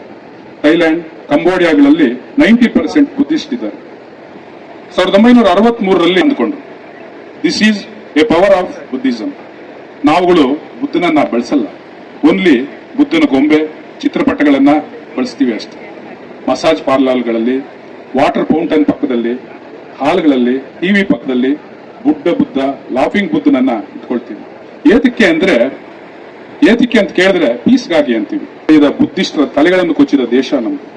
ಪೀಸ್ ಬಗ್ಗೆ ನಾವು ಮಾತಾಡೋದು ತಪ್ಪಲ್ವೇ? ಇದುವರೆಗೂ ಯಾವ ಬುದ್ಧಿಸ್ಟು ಯಾರನ್ನೂ ಕೊಲ್ಲಿಲ್ಲ. ತಿಳ್ಕೊಂಡ್ರೆ ಒಬ್ಬೊಬ್ಬ ಶಾವಲಿಯ ನಾದು ಮುನಿಗಳನ್ನು ಕೂಡ ಬಿಡ್ಲಿಲ್ಲ, ತಲೆ ಕಡ್ದಿದ್ದಾರೆ. ಮತದ ಮತ್ತಲ್ಲಿರುವ ಸ್ಯಾಡಿಸ್ಟ್ ದೇಶ ನಮ್ದು. ಬೌದ್ಧರು ಹೇಗೋ ಬೈಯಲ್ಲ, ಕೆಟ್ಟ ಮಾತು ಅವರ ಬಾಯಿಂದ ಬರುದು. 2000 ವರ್ಷಗಳ ನಂತರ ಕನಿಷ್ಠ ನನ್ನಾದರೂ ಮನಸಾರೆ ಬೈಯಲು ಬಿಡಿ ತಾಯಿಗಂಡ ಲಂಡಿ ಮಕ್ಕಳನ್ನ. ಧನ್ಯವಾದಗಳು. ಜಗರ ಅರಳುತ್ತಿದೆ ಹುಟ್ಟಿ ಬಾ ಬುದ್ಧ, ಕಚ್ಚಿ ಸಾಯಿಸಿ ನರಳಿಸುತ್ತಿದೆ ಗೊದ್ದ. ಕಚ್ಚಿ ಸಾಯಿಸಿ ನರಳಿಸುತ್ತಿದೆ ಗೊದ್ದ. ಜಗ ಬೇಡುತ್ತಿದೆ ಇಂದು ಶಾಂತಿಯ ಮೊದ್ದ. ಜಗ ಬೇಡುತ್ತಿದೆ ಇಂದು ಶಾಂತಿಯ ಮೊದ್ದ. ನೆಮ್ಮದಿಯ ನೆಲೆ ಹರಡಲು ಇಲ್ಲ ಯಾರೂ ಸಿದ್ಧ. ನೆಮ್ಮದಿಯ ನೆಲೆ ಹರಡಲು ಇಲ್ಲ ಯಾರೂ ಸಿದ್ಧ. ಶಾಂತಿ ಸಹನಾ ಮೂರ್ತಿಯಾಗಿ ಮೌನ ವಹಿಸಿರುವೆ. ಜಗ ನೋಡು ಅಹಂ ದ್ವೇಷ ದಳ್ಳುರಿಯಲ್ಲಿ ನಲುಗುತ್ತಿದೆ. ಜನರ ಹೃದಯದಲ್ಲಿ ಪ್ರೀತಿ ಸ್ನೇಹ ಭಾವ ತುಂಬು ಬಾ ಬುದ್ಧ. ಶಾಂತಿ ಸೌಹಾರ್ದತೆಯ ತುಂಬು ಬಾ ಬುದ್ಧ. ಮರೆತು ನಡೆಯುತ್ತಿದೆ ಮಾನವತ್ವ, ಹರಡು ಬಾ ತಂದೆ ಮಾನವೀಯ ಜೀವಸತ್ವ. ಹರಡು ಬಾ ತಂದೆ ಮಾನವೀಯ ಜೀವಸತ್ವ. ಯುದ್ಧವ ತ್ಯಜಿಸಿ ಮೌನ ಮನದ ಮಾತು, ಮೌನ ಮನದ ಮಾತು, ಬುದ್ಧಂ ಶರಣಂ ಗಚ್ಚಾಮಿ ಮಂತ್ರವು. ಲೋಕದ ಕರುಣೆ ಶಾಂತಿಗೆ ಬೆಳಕಿನ ಕಿರಣ ದಾರಿದೀಪವು. ಬುದ್ಧ ಗಯ ಅರಳಿ ಮರದ ಕೆಳಗೆ ಜ್ಞಾನೋದಯವು. ಲಕ್ಷಾಂತರ ಭಿಕ್ಷು ಸಾಧು ಸಂತರ ಆರಾಧಿತ ದೈವ ಸ್ವರೂಪವು. ಮಹಾಮೇಧಾವಿ ಅಂಬೇಡ್ಕರ್ ಅವರು ಮೆಚ್ಚಿ ಹಪ್ಪಿಕೊಂಡ ಧರ್ಮವು. ಸಾವಿರಾರು ಅನುಯಾಯಿಗಳೊಂದಿಗೆ ಸೇರಿದ್ದು ಸತ್ಯವು. ಶಾಂತಿ ನೆಮ್ಮದಿ ಸಹನೆಯ ರೂಪ ನಿಮ್ಮಯ್ಯ ತಾಣವು. ಪುರಾತನ ಹಿಂದೂ ಸನಾತನ ಸಂಸ್ಕೃತಿ ಇದು ಒಂದು ಭಾಗವು. ನಿಮ್ಮ ಅಂತರಂಗವ ಬಲ್ಲವರೇ ನಿಜದಿ ಮನುಷ್ಯರು. ನಿಮ್ಮ ಅಂತರಂಗ ಬಲ್ಲವರೇ ನಿಜದಿ ಮನುಜರು. ನಿಮ್ಮಂತ ಮಹಾನೀಯರು ಜಗಕ್ಕೆ ಅವತಾರ ಪುರುಷರು. ಜ್ಞಾನದ ಮುದ್ರೆ, ಯೋಗದ ನಡೆಯ ತಾಯಿ ಬೇರು. ನಿಮ್ಮಯ್ಯ ಮುಖದ ಮಂದಹಾಸ ನಾಡಿನ ಸೌಭಾಗ್ಯದ ತೇರು. ಬುದ್ಧನಂತಾಗಬೇಕು ಮಾನವ ಕುಲ. ಬುದ್ಧನಂತಾಗಬೇಕು ಮಾನವರೇ ನುಡಿಯು ಜ್ಞಾನಿಯಾಗು ಬಾಳಿಗೆ. ಮನದ ಕೊಳೆ ಬೆಳಕಿನ ಹೊಳೆ ಕಾಣುವ ದೀವಿಗೆ. ಬದುಕಿನ ಛಲ ಶ್ರಮದ ಫಲ ನೆಮ್ಮದಿಯ ಕಾಲ ನಾಡಿಗೆ. ಬದುಕಿನ ಛಲ ಶ್ರಮದ ಫಲ ನೆಮ್ಮದಿಯ ಕಾಲ ನಾಡಿಗೆ. ಧನ್ಯವಾದಗಳು. ನನ್ನ ಬುದ್ಧ. ನಮ್ಮೊಳಗೆ ಎಲ್ಲರೂ ಇದ್ದಾರೆ. ನಮ್ಮೊಳಗೆ ಎಲ್ಲರೂ ಇದ್ದಾರೆ. ಗಾಂಧಿ, ಬುದ್ಧ, ಬಸವ, ಅಂಬೇಡ್ಕರ, ಲೆನಿನ್, ಮಾರ್ಕ್ಸ್, ಯೇಸು, ಕೃಷ್ಣ, ಹಿಟ್ಲರ, ಪೈಗಂಬರ. ಆದರೂ ನನ್ನ ಬುದ್ಧ ಗುರುವಾಗಿ ಗೆದ್ದ. ನನ್ನ ಬುದ್ಧ ಗುರುವಾಗಿ ಗೆದ್ದ. ಭೂಮಿ ನನ್ನದೆಂದವರಿಗೆಲ್ಲ, ಲೋಕ ನನ್ನದೆಂದವರಿಗೆಲ್ಲ ಮೌನದೊಳಗೊಂದು ಮುಗುಳು ನಗೆಯಲ್ಲೇ ಉತ್ತರಿಸಿದ್ದ ನನ್ನ ಬುದ್ಧ. ಕರ್ಮ ಕವಚದೊಳಗೆ ಎಲ್ಲೇ ಇಲ್ಲದ ಕರುಣೆ ಹೊಂದಿದ್ದ. ಆಸೆ ಆನಂದವನ್ನ ತಿನ್ನುತ್ತದೆ ಎಂದ. ಅತಿ ಭೋಗ ಬೇಡ, ಅತಿ ತಪವೂ ಬೇಡ, ಮಧ್ಯ ಮಾರ್ಗವ ಸಾರಿ ಅಹಿಂಸೆಯೇ ಪರಮವೆಂದ ನನ್ನ ಬುದ್ಧ. ಅಂಗುಲಿ ಮಾಲನಿಗೂ ಅಂಜಿಕೆ ತಂದ. ಜಗದ ದುಃಖಿಗಳಿಗೆಲ್ಲ ಬೆಳದಿಂಗಳಾದ. ಸತ್ಯ ದಾರಿಯ ಜೊತೆಗೆ ಹೊರಿದ. ಶಾಂತಿ ಪ್ರೀತಿಯ ಹಂಚಿ ಭಗವಂತನಾದ ನನ್ನ ಬುದ್ಧ. ನನ್ನ ಬುದ್ಧ ಅಸಮತೆಯು ಅಲ್ಲವೆಂದ. ಸಮತೆಯೇ ಸರಿ ಎಂದ. ಅರಮನೆಯ ತ್ಯಜಿಸಿ ಹಂಚಿ ನಡೆದ ನನ್ನ ಬುದ್ಧ. ಬುದ್ಧರ ಹೆಜ್ಜೆ ಗುರುತುಗಳ ಬೇಡವಾಯಿತೆ ಬುದ್ಧನ ಧರ್ಮ. ಸುಖಿ ಬದುಕಿನ ಸಮೃದ್ಧಿಗೆ ಬೇಕು ಸಹನೆ ಮತ್ತು ಶಾಂತಿ. ಬೇಕು ಸಹನೆ ಮತ್ತು ಶಾಂತಿ. ಎಲ್ಲರೂ ಹೇಳುತ್ತಾರೆ ಈ ಜಗತ್ತು ಯಾವಾಗಲೂ ಶಾಂತಿ ಬಯಸುತ್ತದೆ ಅಂತ. ಈ ಜಗತ್ತು ಯಾವಾಗಲೂ ಶಾಂತಿ ಬಯಸುತ್ತದೆ ಅಂತ. ಮಹಾನ್ ಶಕ್ತಿಶಾಲಿ ದೇಶಗಳೇ ಮಹಾನ್ ಶಕ್ತಿಸಿ ನೋಡುತ್ತಲೇ ಇದೆ. ಜಗತ್ತು ತಿರುಗಿ ನೋಡುತ್ತಲೇ ಇದೆ. ದಾರಿ ತಪ್ಪುತ್ತಿರುವುದು ಎಲ್ಲಿ ಎಂದು. ಶೀರ್ಷಿಕೆ ಬುದ್ಧನ ಹೆಜ್ಜೆ ಗುರುತುಗಳು. ಬುದ್ಧನ ಹೆಜ್ಜೆ ಗುರುತುಗಳು ಮಾಯವಾಗುತ್ತಿವೆ. ಬುದ್ಧನ ಹೆಜ್ಜೆ ಗುರುತುಗಳು ಮಾಯವಾಗುತ್ತಿವೆ. ಅಧರ್ಮದ ಅಮಲಿನ ಕೌರತ್ವದ ವೃತ್ತಗಳ ಮುಂದೆ ಸಂಸಾರ ಸಾಗರವನ್ನು ತೀರಿಸಿ ಜ್ಞಾನಾರ್ಜನೆಗೆಂದು ಹೊರಟ ಬುದ್ಧನ ಹೆಜ್ಜೆ ಗುರುತುಗಳು ಮಾಯವಾಗುತ್ತಿವೆ.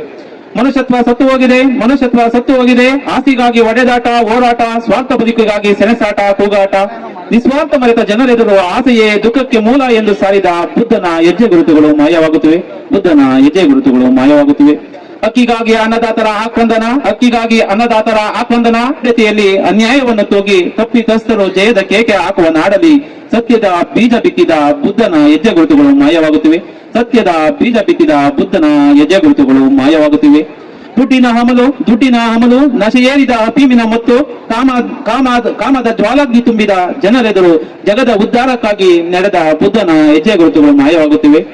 ಸಾವಿನ ಪದವೇ ಇಲ್ಲದೆ ಎಲ್ಲವೂ ನನ್ನದೆಂದು ಬದುಕಿ ನಟಿಸುವ ನಟನಾ ಲೋಕದಲ್ಲಿ ಶಾಂತಿಯ ಮಂತ್ರ ಸಾರಿದ ಬುದ್ಧನ ಹೆಜ್ಜೆ ಗುರುತುಗಳು ಮಾಯವಾಗುತ್ತಿವೆ. ಸಾವಿನ ಪದವೇ ಇಲ್ಲ. ಅರಿವಿನ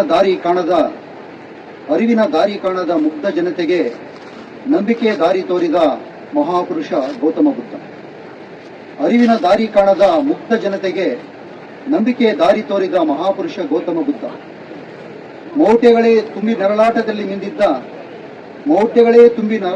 ಮಿಂದಿದ್ದ ಧ್ವನಿಯಿಲ್ಲದವರಿಗೆ ಸಾಮಾಜಿಕ ಕ್ರಾಂತಿಯ ಕಿಡಿ ಹಚ್ಚಿ ಪರಿವರ್ತನೆ ಅಷ್ಟು ಕವಿತೆಗಳಲ್ಲಿ ಸ್ಟೇಟ್ಮೆಂಟ್ ಸಿಕ್ತು, ಆಮೇಲೆ ಡಿಸ್ಕ್ರಿಪ್ಷನ್ ಸಿಕ್ತು. ಕಾವ್ಯ ಆಗಿರಲಿಲ್ಲ. ನಾನು ಹೇಳೋದು ಬುದ್ಧನ ಬಗ್ಗೆ ಅವರ ಎಲ್ಲ ಕವಿತೆಗಳ ವಿಚಾರ ಸರಿ ಇದೆ, ಆದರೆ ಅದನ್ನ ಕಾವ್ಯಕ್ಕೆ ಅಳವಡಿಸಿಕೊಳ್ಳೋದ್ರಲ್ಲಿ ಎಡವಿದ್ದಾರೆ ಅಂತ ಅನಿಸಿತು. ಕೆಲವರು ಗಂಭೀರವಾಗಿ ಕೂಡ ಕವಿತೆಗಳನ್ನು ಓದಿದವರು ಇದ್ದಾರೆ. ಕಾವ್ಯ ಅಂದ್ರೆ ಏನು ಅಂತ ಸಾವಿರಾರು ಡೆಫಿನೇಷನ್ಸ್ ಇದೆ. ಕಾವ್ಯ ಅಂದ್ರೆ ಇದು ಹೀಗಿರಬೇಕು ಅನ್ನೋಂಥ ನೂರಾರು ವ್ಯಾಖ್ಯಾನಗಳಿವೆ. ಆದರೆ ಕಾವ್ಯ ಅಥವಾ ಯಾವುದೇ ಕಲೆಯ ಮೂಲ ಗುಣ ಅಥವಾ ಅದರ ಕೇಂದ್ರ ಆಶಯ ಅನ್ನೋದೇನಾದ್ರೂ ಇದ್ರೆ ಅದು ಅವುಗಳ ಬಗ್ಗೆ ವಿವರಿಸುವಂತಹ ಎಲ್ಲ ವ್ಯಾಖ್ಯಾನಗಳನ್ನ ತಿರಸ್ಕರಿಸುವಂತಹದ್ದಾಗಿರುತ್ತದೆ. ಯಾಕಂದ್ರೆ ಆ ತರದ ವ್ಯಾಖ್ಯಾನ ಮಾಡಿದಂತವ್ರು ಯಾರ್ಯಾರಿದ್ದಾರೆ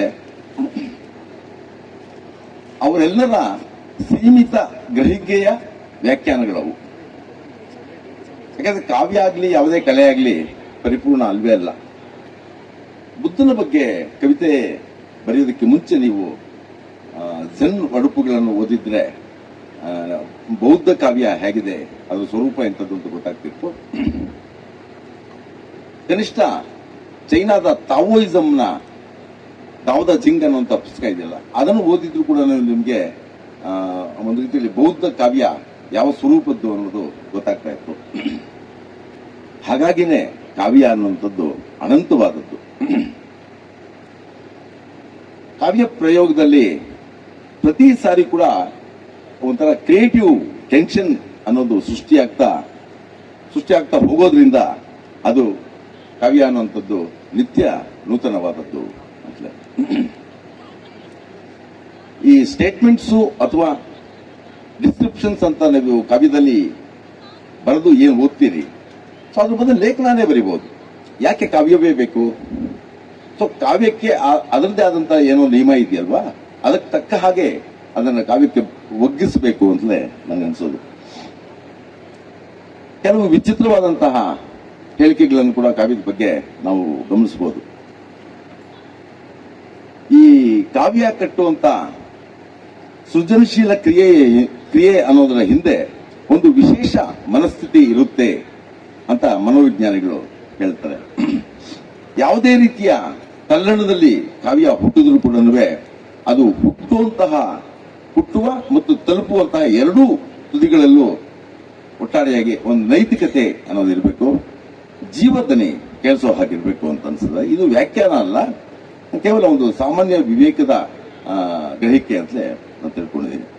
ಬೇರೆ ಬೇರೆ ಭಾಷೆಗಳಲ್ಲಿರುವಂತಹ ಕವಿತೆಗಳನ್ನು ಕೂಡ ಗಮನಿಸಿಯೇ ನಾನು ಹೇಳುವಂತಹ ಒಂದು ಮಾತು, ಅಧಿಕಾರ ಮತ್ತು ಪ್ರಭುತ್ವದ ಇಂಗಿತಗಳಿಗೆ ಶರಣಾಗಿ ಒಗ್ಗಿ ಹೋಗಿರುವಂತಹ ಅಥವಾ ರೂಢಿಗೆ ಬಿದ್ದು ರುಚಿಗೆಟ್ಟು ಹೋಗಿರುವಂತಹ ವಸ್ತು ಆಗಲಿ, ಕಾವ್ಯದ ವಸ್ತು ಆಗಲಿ, ಕಾವ್ಯದ ಭಾಷೆ ಆಗಲಿ, ಅಥವಾ ಅಲ್ಲಿ ಬಳಸಲ್ಪಡುವಂತಹ ಪ್ರತಿಭೆಗಳಾಗಲಿ, ರೂಪಕಗಳಾಗಲಿ, ಇವೆ ಅವುಗಳ ಮೂಲಕ ನಿರ್ವಚನಗೊಳ್ಳುವಂತಹ ಶುಷ್ಕವಾದಂತಹ ಅಭಿವ್ಯಕ್ತಿಗಳೇನಿದೆಯೋ ಅದನ್ನು ಓದುಗರಲ್ಲ, ಸ್ವತಃ ಕಾವ್ಯವೇ ತಿರಸ್ಕರಿಸಿದೆ. ಸೊ ಕಾವ್ಯದಿಂದಲೇ ಅದು ದೂರವಾಗಿರುತ್ತೆ. ಅಲ್ಲಮ ಪ್ರಭುವಿನ ಮಾತಲ್ಲಿ ಹೇಳೋದಾದ್ರೆ ಕಾವ್ಯ ಅನ್ನುವಂಥದ್ದು ಹೇಗಿರಬೇಕು ಅಂದ್ರೆ ಶಬ್ದದೊಳಗನ ನಿಶಬ್ದದಂತೆ. ಸೊ ಮುಕ್ತಾಯಕ್ಕ ಹೇಳಿದ ಒಂದು ಮಾತನ್ನು ಕೂಡ ನಾನು ಇಲ್ಲಿ ನೆನಪಿಸ್ಕೊತಾ ಇದ್ದೀನಿ. ಕಾವ್ಯ ಅಂದ್ರೆ ನಿಜಕ್ಕೂ ಹೇಗಿರಬೇಕು ಅಂದ್ರೆ ಶಿಶುಕಂಡ ಕನಸಿನಂತಿರಬೇಕು. ಅದಕ್ಕೆ ಯಾವುದೇ ರೀತಿಯ ಕಳಂಕದ ಲೇಪ ಇರಬಾರ್ದು. ಕಾವ್ಯದ ಕಂಟೆಂಟ್ ಮತ್ತು ಫಾರ್ಮ್ ಬಗ್ಗೆನೇ ಬಹಳ ದೊಡ್ಡ ಡಿಸ್ಕಷನ್ಸ್ ಆಗುತ್ತೆ. ಅಷ್ಟೆಲ್ಲ ಡಿಸ್ಕಷನ್ಸ್ ಫಾರ್ಮ್ ಕಂಟೆಂಟ್ ಬಗ್ಗೆ ಆಗ್ಬೇಕು. ಈಗ ಕಂಟೆಂಟ್ ಅಂತ ಏನೋ ಒಂದು ತಗೊಂಡು ನೀವು ಕಾವ್ಯ ಬರೆಯಕ್ಕೆ ಹೊರಟ್ರೆ ಆ ಕಂಟೆಂಟೇ ಫಾರ್ಮ್ ಅನ್ನ ಡಿಸೈಡ್ ಮಾಡ್ತಾ ಇರ್ತದೆ.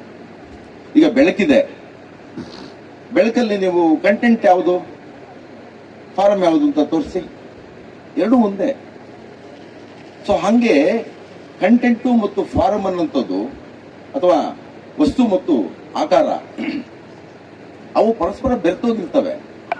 ವಸ್ತುವೇ ಆಕಾರವನ್ನ ನಿರ್ಧಾರ ಮಾಡುತ್ತೆ. ಹಾಗಿರುವಾಗ ಅದರ ಬಂಧ, ರೂಪ ಅಥವಾ ಆಕಾರ ಇವುಗಳ ಬಗ್ಗೆ ತಲೆ ಕೆಡಿಸ್ಕೊಳ್ಬೇಕಂತ ಅಗತ್ಯ ಇಲ್ಲ ಅಂತಲೇ ಅನ್ಸುತ್ತೆ. ಜಗತ್ತಿನಾದ್ಯಂತ ಎಲ್ಲ ಬಹುತೇಕ ಫಿಲಾಸಫರ್ಸು, ಕವಿಗಳು, ಲೇಖಕರು, ಕಲಾವಿದರು ಎಲ್ಲರೂ ಕೂಡ ಬೆಳಕನ್ನ ಜ್ಞಾನದ ಸಂಕೇತ ಅಂತ ನೋಡ್ತಾರೆ. ಬೆಳಕು ಅಂದ್ರೇನೆ ಅರಿವು ಅಂತ ನೋಡ್ತಾರೆ. ಅಂದ್ರೆ ಬೆಳಕು ಅನ್ನೋದನ್ನ ಪಾಸಿಟಿವ್ ಆಗಿ ನೋಡ್ತಾ ಕತ್ತಲೆಯನ್ನ ನೆಗೆಟಿವ್ ಆಗಿ ನೋಡುವಂತ ಒಂದು ಪರಿಪಾಠ ಇದೆ. ಕತ್ತಲೆ ಅಂದ್ರೆ ಅಜ್ಞಾನ ಅಂತ ಕೂಡ ಹೇಳ್ತಾರೆ. ಆಮೇಲೆ ಅಜ್ಞಾನ ಮತ್ತು ಕೇಡಿಗೆ ಪರ್ಯಾಯವಾಗಿ ಕತ್ತಲೆಯನ್ನ ಬಳಸಿ ಅದನ್ನು ನಾವು ಓದಿಯೋ ಕೇಳಿಯೋ ನಮ್ಮ ಮನಸ್ಸು ಕೂಡ ರೂಢಿಗೆ ಬಿದ್ದು ಅದು ಒಪ್ಕೊಂಡ್ಬಿಟ್ಟಿದೆ. ಆಳದಲ್ಲಿ ಹೋಗಿ ನೋಡಿದ್ರೆ ಇದು ಕಪ್ಪು ಮತ್ತು ಬಿಳುಪು ಅನ್ನುವಂತಹ ಎರಡು ಬಣ್ಣಗಳ ಹಿನ್ನೆಲೆಯಲ್ಲಿ ಹುಟ್ಟಿಕೊಂಡಂತಹ ತಾರತಮ್ಯದಿಂದ ಹುಟ್ಟುವಂತ ಒಂದು ರೂಪಕ. ಬೆಳಕಲ್ಲಿ ನಾವು ಏನ್ ನೋಡ್ತೀವೋ ಅದನ್ನು ವಿವರಿಸಿಕೊಳ್ಳೋದಕ್ಕೆ ನಮಗೆ ನಿಜಕ್ಕೂ ಬೇಕಿರೋದು ನಮ್ಮೊಳಗೆ ಅಡಕವಾಗಿರುವಂತಹ ಸಾಮಾನ್ಯ ವಿವೇಕ ಅಥವಾ ವಿವೇಚನಾ ಶಕ್ತಿ. ಅದೇ ದುರಂತ ಏನು ಅಂತಂದ್ರೆ ಬರೀ ಈ ದೇಶ ಅಷ್ಟೇ ಅಲ್ಲ, ಇಡೀ ಜಗತ್ತಲ್ಲೇ ಆ ಕಾಮನ್ ಸೆನ್ಸ್ ಅನ್ನೋದು ಮೋಸ್ಟ್ ಅನ್ಕಾಮನ್ ಥಿಂಗ್ ಅನ್ನೋ ರೀತಿಯಲ್ಲಿ ಆಗೋಗಿದೆ. ನಮಗೊಂದು ಕಾಮನ್ ಸೆನ್ಸ್ ಇದೆ ಅನ್ನೋದೇ ನಮಗೆ ಎಷ್ಟು ಸಾರಿ ಗೊತ್ತಿರಲ್ಲ, ನೆನಪಿಗೆ ಬರೋದಿಲ್ಲ. ಈಗ ವಿಶ್ವ ಅನ್ನುವಂಥದ್ದು ಒಂದಲ್ಲ, ನಮ್ಗೆ ಗೊತ್ತಿರೋ ಹಾಗೆ ಯೂನಿವರ್ಸ್ ಅಂತ ಒಂದಿದೆ ಅಂತ ನಾವು ಭಾವಿಸ್ಕೊಂಡಿದ್ದೀವಿ. ಆದ್ರೆ ಖಭೌತ ವಿಜ್ಞಾನ, ಆಸ್ಟ್ರೋಫಿಸಿಕ್ಸ್ ಇವತ್ತು ಯಾವ ಲೆವೆಲ್ ಹೋಗಿದೆ ಅಂತಂದ್ರೆ ಕೇವಲ ಒಂದು ಯೂನಿವರ್ಸ್ ಇಲ್ಲ, ಮಲ್ಟಿ ಯೂನಿವರ್ಸ್ ಅಂತ ಕರೀತಾರೆ.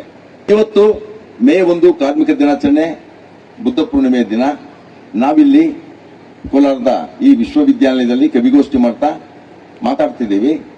ಇದೇ ಪ್ರಸಂಗ ಇದರ ಪ್ಯಾರಲಲ್ ಆಗಿರುವಂತ ಇನ್ನೊಂದು ಯೂನಿವರ್ಸ್ ಅಲ್ಲಿ ನಡೀತಾ ಇರುತ್ತೆ. ಅದಕ್ಕೆ ಗೊತ್ತಿಲ್ಲ, ಯಾವ ಆಧಾರ ಕೊಡ್ತಾ ಇದ್ದಾರೆ ಅಂತ ಗೊತ್ತಿಲ್ಲ, ಬಟ್ ಅವರ ಪ್ರಮೇಯಗಳ ಮೂಲಕ ಅದನ್ನ ಮಂಡಿಸಿದ್ದಾರೆ. ಈ ಕಣ್ಣಿಗೆ ಗೋಚರವಾಗುವಂತಹ ವಿಶ್ವದಲ್ಲಿನೇ 2 ಲಕ್ಷ ಕೋಟಿ ನಕ್ಷತ್ರ ಪುಂಜಗಳಿವೆ, ಗ್ಯಾಲಕ್ಸೀಸ್.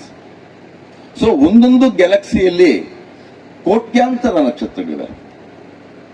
ಸೊ ಅಂತ ಒಂದು ನಕ್ಷತ್ರ ಸೂರ್ಯ. ಸೊ ಈ ಸೌರಮಂಡಲದಲ್ಲಿರುವಂತಹ ಒಂದು ಉಪಗ್ರಹ ಭೂಮಿ. ಇದು ಅನಂತವಾಗಿರುವಂತಹ ವಿಶ್ವದಲ್ಲಿ 74% ಭಾಗವನ್ನ ಆವರಿಸಿಕೊಂಡಿರುವಂತದ್ದು ಡಾರ್ಕ್ ಎನರ್ಜಿ.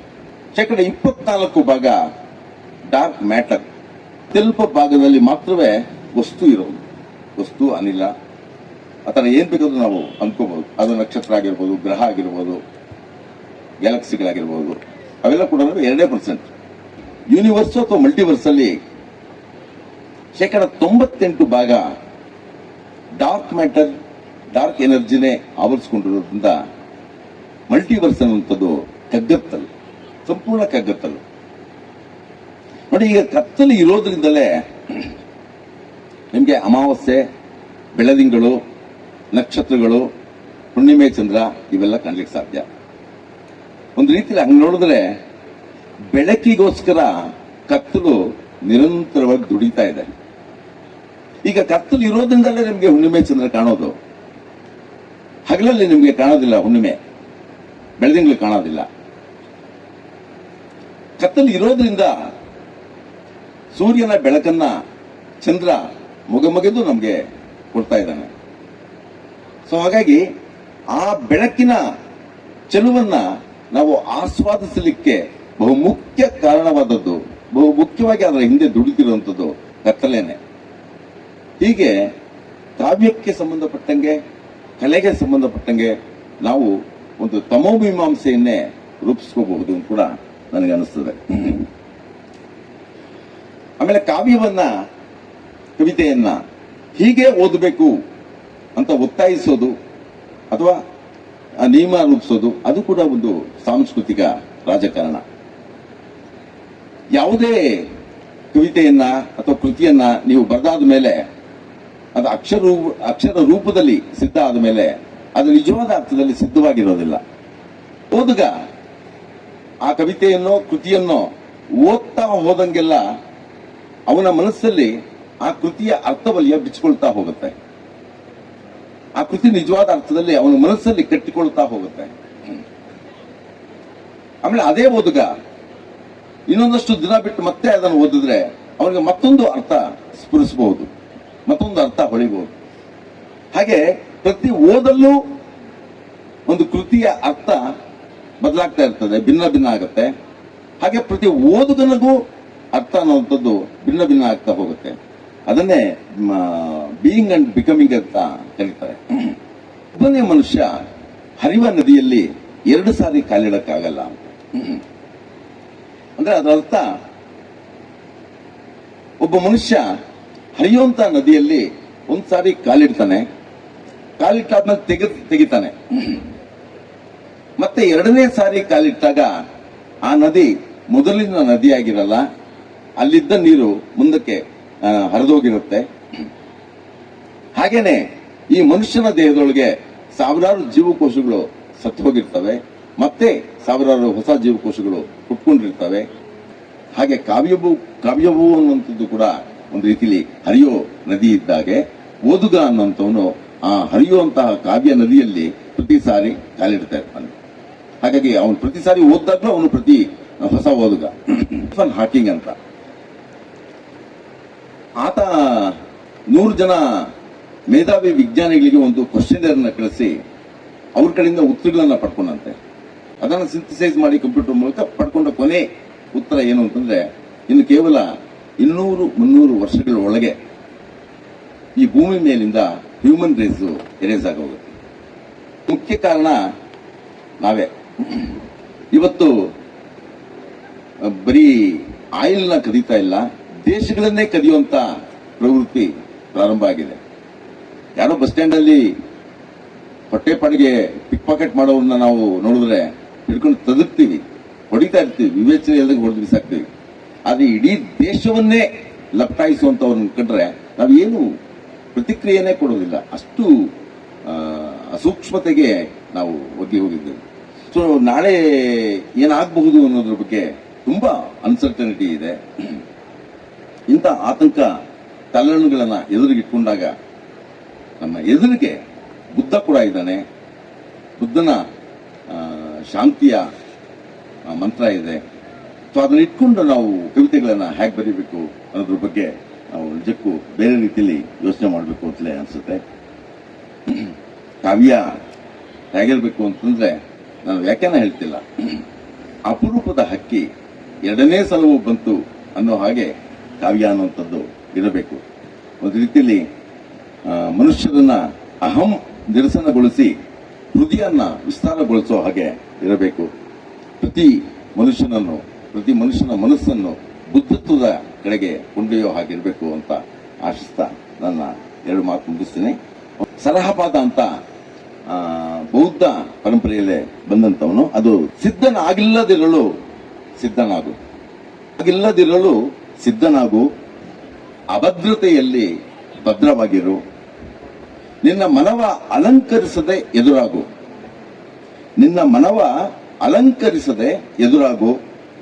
ಏನನ್ನೂ ಹೊತ್ತು ತರಬೇಡ, ನಿನ್ನನ್ನಂತೂ ಬೇಡವೇ ಬೇಡ, ನಿನ್ನೆಲ್ಲಾ ಯೋಚನೆಗಳ ಕಳಚಿ ನೀನಿರುವಂತೆಯೇ ಬಾ.